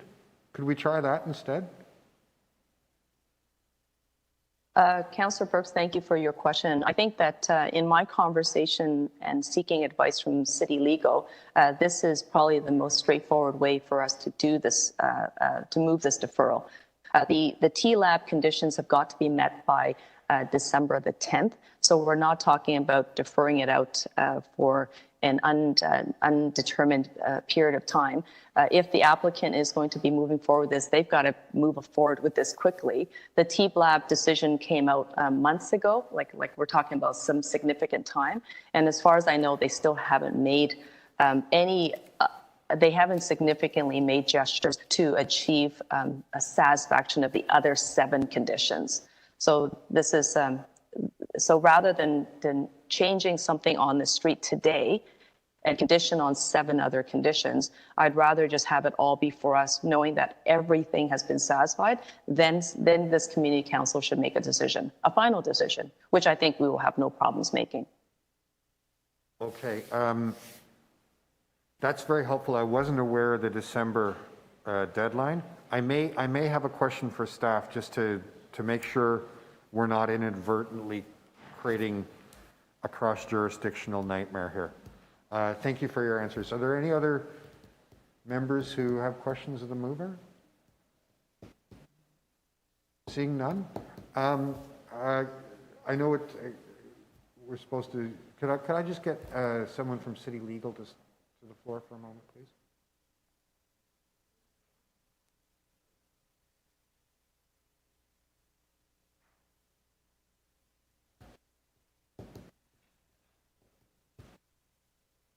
Hello, is that Kelly I see? Hi. Hi, Ms. Matsumoto. Yeah, hi.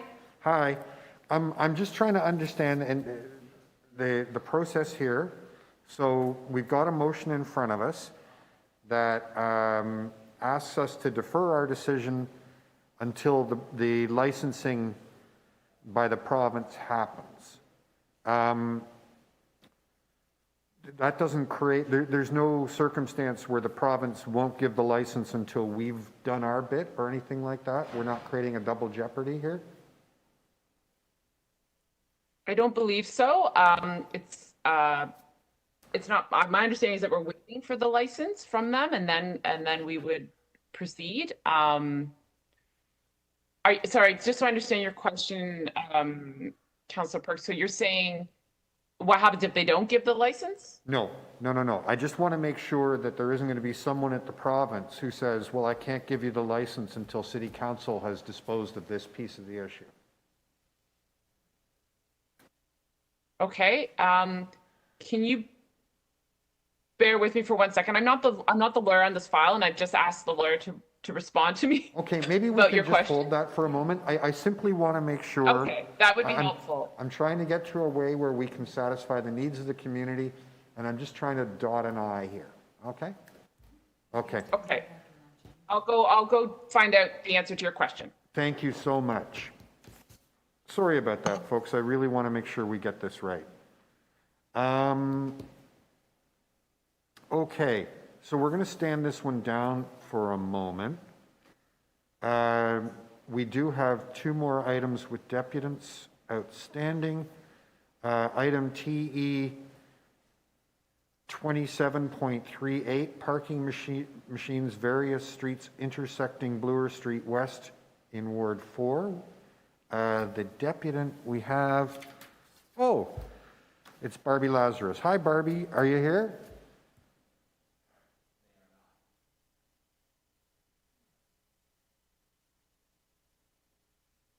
Okay. Okay, members, so my office is actually corresponding with Barbie on this at some length, so I know she's aware of the information that staff has given in support of this in my office's position. There are no other deputants listed, so I'm going to move the staff recommendations. All those in favor? Opposed? Carried. Item TE 27.39, parking machines, High Park Avenue. Again, Barbie is the only listed deputant. I'm going to move the staff recommendations. All those in favor? Opposed? Carried. And I think the only other item with a deputation that we have is item TE 27.63, reducing the speed limit on Church Street between Bloor Street East and the Esplanade. I have a deputant listed, Shrikant Subramanian.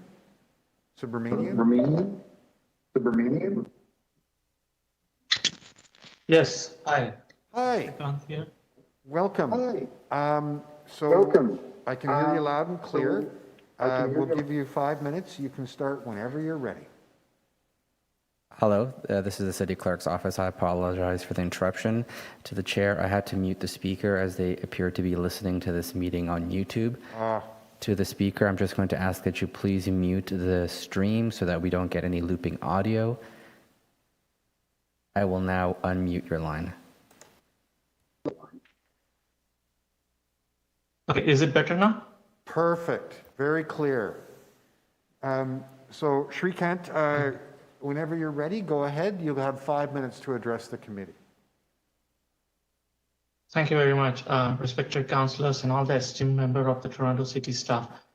Thank you for inviting me to speak on this subject.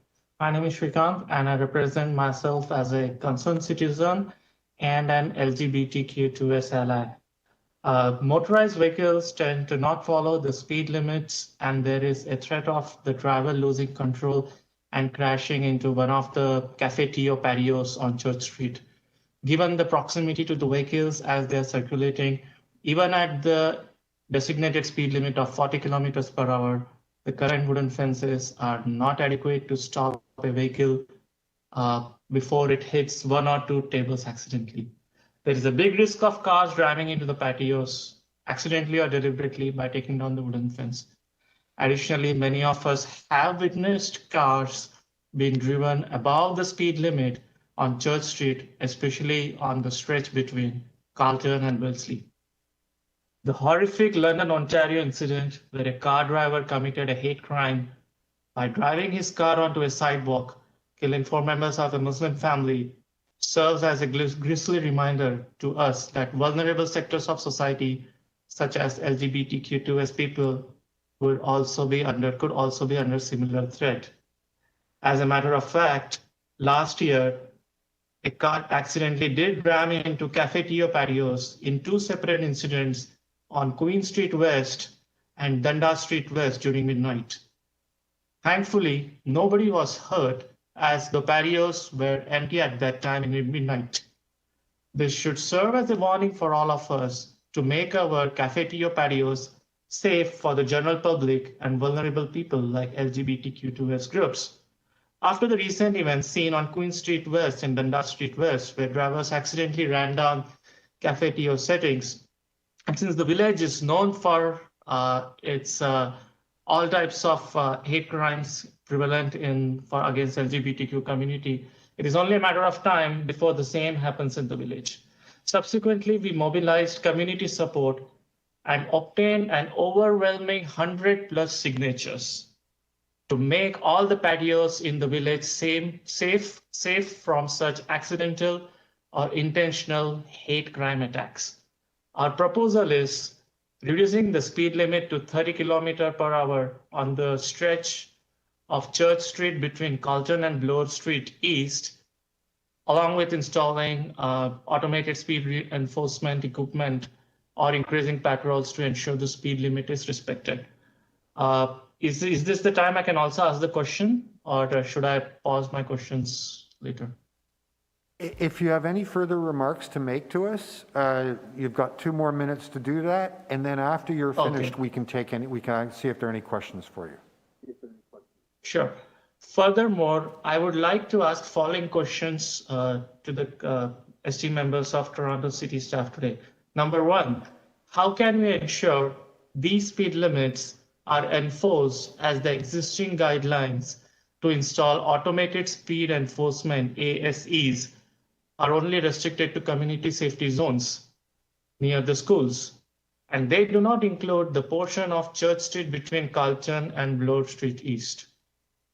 Second question, considering we already have a precedence of cars accidentally ramming into Cafe Tio patios in 2020 on Queen Street West and Dundas Street West, what are the plans within the Cafe Tio program to make dining safe for both motorists and diners on streets such as Yonge Street, Queen Street West, and College Street West? I can now be muted. Thank you for your time, everyone. Thank you. Are there any deputants or any, my God, are there any questions for Shrikant? No, seeing none. That's all the deputants we have on that item. Are there any questions of staff? No, to speak, Councillor Wong-Tam. Yes, thank you very much. I'd like to move the recommendations in the, I need to move a motion, amendment to change the Esplanade to Conger Cole Lane, which is exactly 1 lane south of the Esplanade. So what we would be effectively doing by approving this report and approving the motion is to reduce the speed on Church Street from Bloor Street to 1 block south of the Esplanade to 30 kilometers.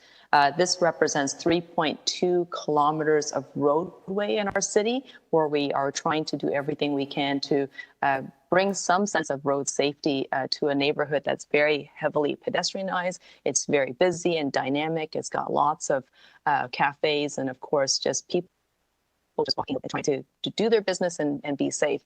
And I'm really proud of this this particular effort. And Shukran, thank you so much for your advocacy, for organizing the local community. Shukran came to us with his idea to reduce the speed on Church Street, and it was not originally the proposal was to reduce the speed from Bloor to Carlton. As we took a look at that street, we said, you know what, we should go as far south as we can, and let's just push it as far as we can. So now it's going all the way down to the Esplanade. But why I want to highlight Shukran's advocacy is we set up a new website in our office called TorontoCenterProjects.ca. I know that for many councillors, and not even just in TYCC, but all of us get all sorts of odd requests and great requests. Sometimes they're unusual, sometimes they're just magnificent, and we want to build support for them. And so we created this tool thanks to Tyler Johnson on my team, and we started to ask residents to be active citizens and to crowdsource the support, to muster up community broad support, and to demonstrate that this is something the local area residents and business owners wanted. Sukrant was fantastic. He was the first one to actually meet the threshold, which was getting about 100 people behind the proposal. So we knew that we had some support on this. I know he canvassed the members on the street and he spoke to many neighbors. And as he was doing this, I think he also built awareness about the importance of road safety, the importance of reducing vehicular speed, but also just bringing about a conversation in the community about how to make our area safer for everyone. So I just want to say thank you to Sukrant in particular, and to Tyler in my office for this wonderful job that they both did. And I'll look forward to working with staff and getting those speed reduction signs up, and hopefully making Church Street safer for everyone. And that, of course, includes even the vehicle drivers, because when they drive too fast, it's not safe for them, and certainly not safe for vulnerable road users. So thank you very much, everyone. And visit the website if you want to check it out. And for those residents who may have a project on their own street that they want to initiate, go to the website. I know it sounds like an info commercial, but we're really proud of it, TorontoCenterProjects.ca. Feel free to figure out how you can use it. And this is just a demonstrated case that it does work. You use that website, you build the support for your program, and we will get it across the finish line together. So thank you all. Thank you. Questions of the mover? No. Questions of staff? No. All those in favor? Opposed? Carried. Okay.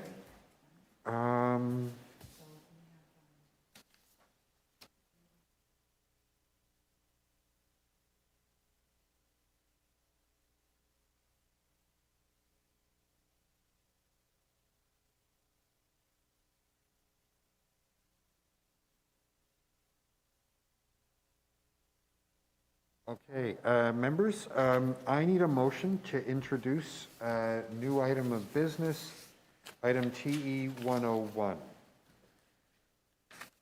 Councillor Cressy, all those in favor? Opposed, if any, that carries. Ms. Matsumoto, are we having any luck getting that information?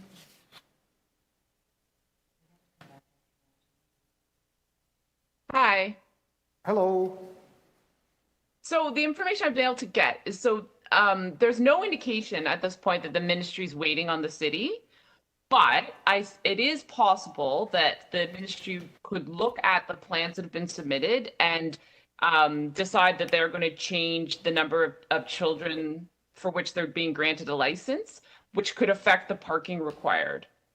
So that is one factor.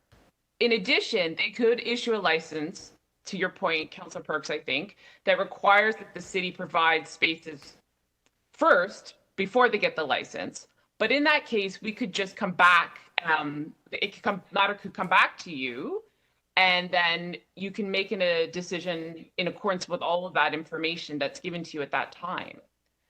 So in short, I don't think you're not hamstringing anybody or putting anybody into purgatory by adopting Councillor Wong Tam's motion. Thank you so much. That's all I really needed to hear. I just wanted to make sure that we're dotting our I's and our T's. Are there any other questions of staff? Okay. I'm just going to very quickly speak to this. I think it's really, really important that we do whatever we can to expand the amount of childcare space available in the City of Toronto. I know that this application has been complex. I know that in some instances the applicant has been less than forthcoming, creating an absolutely unnecessary confusion around this application.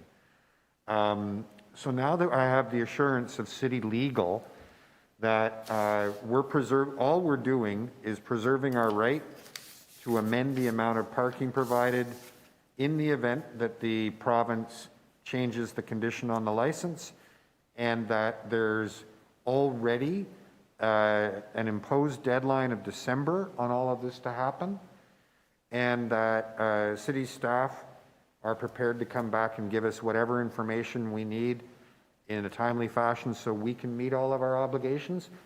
I think that doing what Councillor Wong Tam has suggested doesn't create any delays, doesn't create any risk. It just properly preserves the city's rights. So with that, I'm going to support it. Anyone else want to speak? No? Okay. We'll take it as a package then. Councillor Wong Tam's amendment and the item, or deferral of the item with the request for a supplementary if we need it. All those in favor? Opposed? Carried.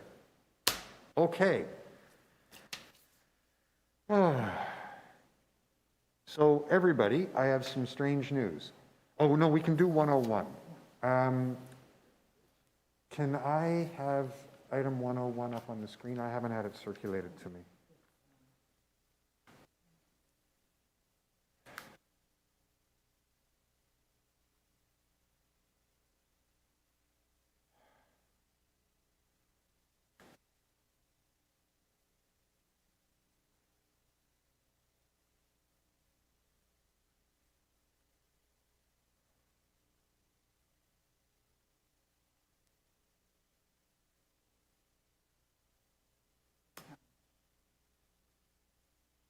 Okay. So item TE 27101, oh, you've gone too far. Traffic and parking regulations, various streets in the Regent Park area, Phase 2. Councillor Wong Tam, the floor is yours. Yes, thank you very much, Chair. This is, if we could, I'm just moving to adopt the recommendations in the letter. This is what we probably just call housekeeping and cleanup motion. There's a number of streets, actually most of the streets in Regent Park are still under the carriage of the developer from Phase 1 and 2. Okay. Many assumed by the city, we would need to now provide some proper regulations. It has been flagged, and this item is going to come up again, members. It has been flagged by a number of those roadways by being too narrow. If there are an abundance of parked vehicles on either side of the street, in a few instances, we've actually seen first responders not being able to get to their 911 calls. So I'm sure this is not going to be the last that we've heard about managing and improving the traffic regulations in the Regent Park revitalization. There's 69 acres of land here, and I'm assuming that as we move forward with this, as we continue to work with first responders and other essential services, there will probably be some friction that's going to be caused, because at this point in time, it's almost free parking everywhere, and that will have to change at some point. So I'll look forward to working with all of you when those changes are forthcoming, and hopefully we can get you to support us. It's not necessarily easy taking away on-street parking and changing traffic regulations, but it's something that will have to be done. Otherwise, we can't get the emergency vehicles down the street. Thank you very much. All right. Okay. All those in favor? Opposed? Carried. Okay. Now, members, I have some unusual news. We have completed all but one item on the agenda, and that item, it was publicly posted that it was time for deputations at 1:30. So we cannot legally go to that item right now. So what I'm going to have to do is give you a 95-minute lunch instead of the 60-minute lunch you were prepared for. Can I just ask, I've already been told by Councillor Bailao that she's unavailable this afternoon. Just for the purposes of quorum, and also Councillor Fletcher, I know, had a number of demands on her time all day. Can you just indicate to me if you're going to have any problem being here at 1:30? Chair, there's a chance I might not be in until 1:40, though I'm hoping to be here for 1:30. Okay. So if I can count on Councillors Wong Tam, Bradford, Matlow, and Layton to be here promptly at 1:30, we can deal with the item quickly. And there's two thumbs up. Councillor Matlow, Councillor Layton, give me the thumbs up. Thumb, thumb, thumb. Okay, there you go. So we will reconvene here promptly at 1:30. I just want to say this is a testament to the incredible efficiency of this group that we dealt with 100 items in the morning part of the session. See you soon.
Oh, not, oh, sorry, Brad. That's it. That's all we need. Yeah, 5. We can go. Yep. Okay. Welcome back. I'm calling the meeting back to order. We have quorum present. We have one item remaining. Item TE 27.15, request for fence exemption, front yard 38 Helena Avenue. I have 2 deputants listed. First, Ravo Ukivi.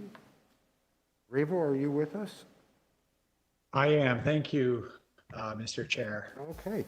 So you'll have 5 minutes to address the committee. You can start as soon as you're ready. Thank you very much. And thank you, Mr. Chair and councillors, for the opportunity to speak here today. I am here representing the owner of 38 Helena Avenue, Catherine Donaldson, with respect to her fence bylaw amendment request. This is one of those unfortunate situations where there has been a protracted disagreement between neighbors. While I form my views as to the root cause of these problems, coming to a conclusion and determination on who's at fault for what is not necessary, and that's not what I'm asking for here today. What is important to understand is that you have neighbors that can't get along. Ms. Donaldson has worked hard to bring her home up to date, having renovated from a state of disrepair. Her neighbors at 40 Helena apparently don't share her enthusiasm for property maintenance and have a property that is spewed with junk all over the front yard. If I could ask, this is something that I commonly have to say during fence deputations, if you could confine your remarks to the fence, its legalities and its merits. We don't need to get into the behaviors of the neighbors. Okay? Yeah, sure, and I Okay. appreciate that. Part of the reason why the fence was constructed was not, I didn't want to get into a finger pointing exercise, and I appreciate those comments. It's more that there is a disagreement between neighbors, and it's been used partially as a shielding mechanism, for both for those reasons. Because they have the neighbors have differing views as to how to keep a property, and it's not, and so that's part of the reason why the fence was constructed.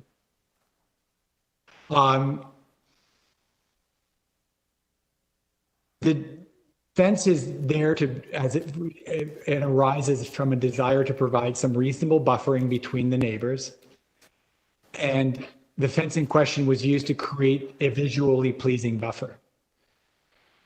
It is a fence that is in keeping with the character of the neighborhood.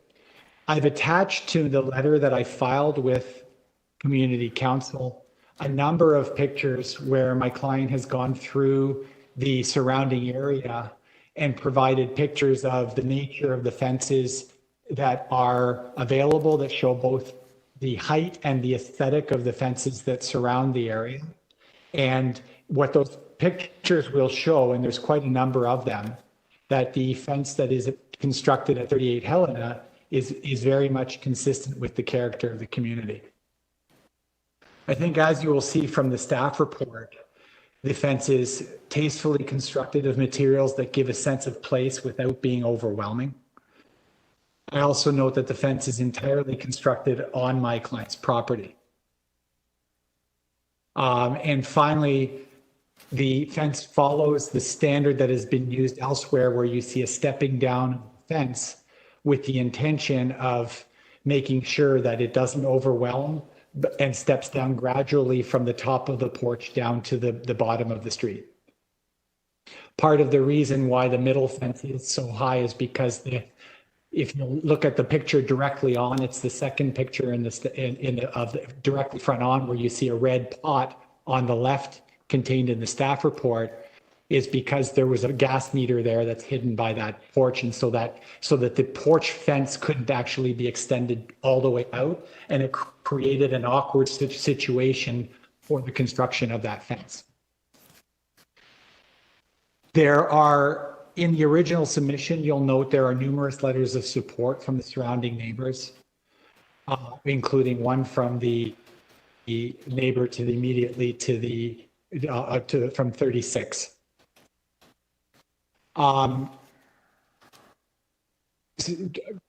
As with the comments that you provided to me, Mr. Chair, I just want to caution that much of the dispute and the submissions that you will have received from the neighbors at 40 Helena relate to issues that have nothing to do with the fence. And to the extent that you hear submissions about party walls, rear fences, or anything else, I ask you to as with my submissions, to assist in keeping the discussion focused on this fence. With respect to the submission that I expect you'll hear from the deputants at 40 Helena, there is a suggestion in the written submissions that the fence creates a feeling of there being a jail. Without getting too far into this, the key thing to keep in mind is that a fence itself is permitted.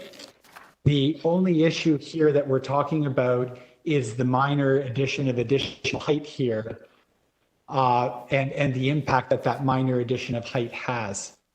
And I suggest that it doesn't have the type of impact or overwhelming presence as can be seen from the comments in the staff report. Okay, I'm going to ask you to wind up there, please. Yep, thank you. I see my time is up. I just conclude with the observation that you can't choose your neighbors.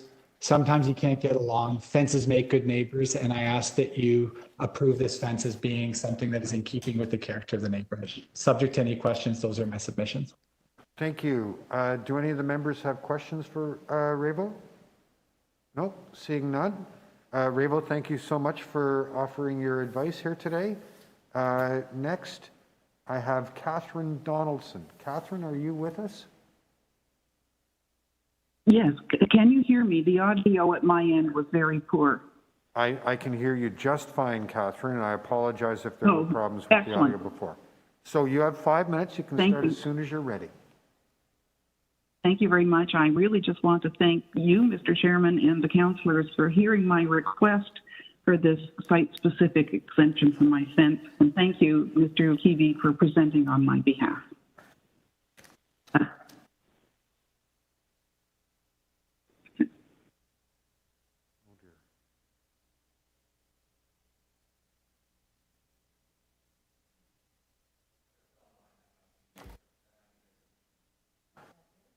Catherine, are those all the remarks you wanted to make?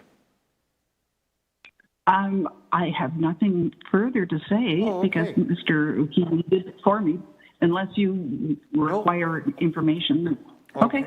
I appreciate that. I just wanted to make sure that wasn't a technical problem. Are there any questions? No, okay. And I do thank you once again for considering my request. Thank you. Do any members have questions for Catherine? Seeing none, thank you so much for making yourself available here, Catherine. Those are the only deputants I had listed today. Are there any questions of staff? Seeing none, Councillor Matlow. Mr. Chair, I'm going to move to grant the exemption request. Okay. So, members, we have a motion to approve the exemption. All those, I'm just waiting until I get my screen back. All those in favor? Opposed, if any? That carries. Okay, I think all we've got left to do is the bills. They'll be up in a moment.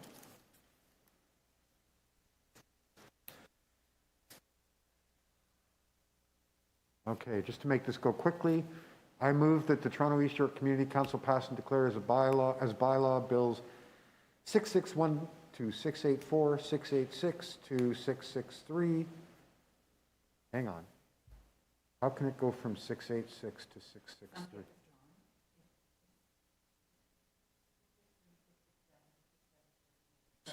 So the two shouldn't be in there.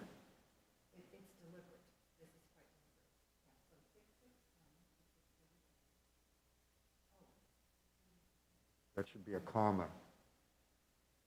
You can just change that to a comma. Make a note of that. Hang on, we just got to double check something.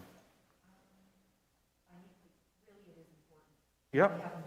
No, we'll give it, take your time. It's important we get it right. Good thing I was watching. I actually was helpful there.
Members could just be patient for another couple of minutes.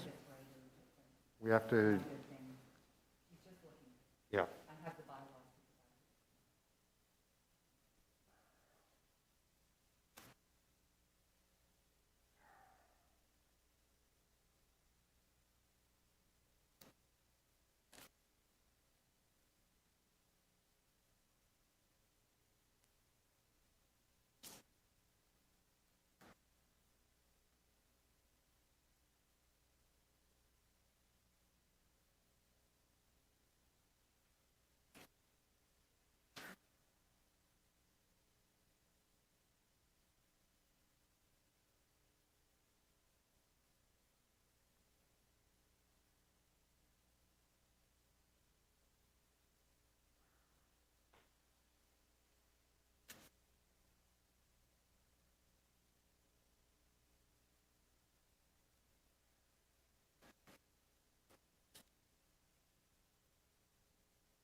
Okay, we ready to try again? Yeah, that looks right. Okay, members, I move the Toronto East York Community Council pass and declare as a bylaw Bill 661 to 663, 667 to 676, 678 to 684, and 686 to 697, prepared for the September 9th, 2021 meeting 27 of the Community Council. All those in favor? Opposed? Carried. I believe we have another one. I move that Toronto and East York Community Council pass and declare as a bylaw a confirmatory bill to confirm the legislative proceedings of the Toronto East York Community Council acting under delegated authority at meeting 27 on September 9th, 2021. All those in favor? Opposed? That carries. Members, that completes our business. Thank you all so much. And thank you so much to the IT, AV, and clerk staff for making this go so very, very smoothly. Take care. See you all. Chair. Oh. Bye.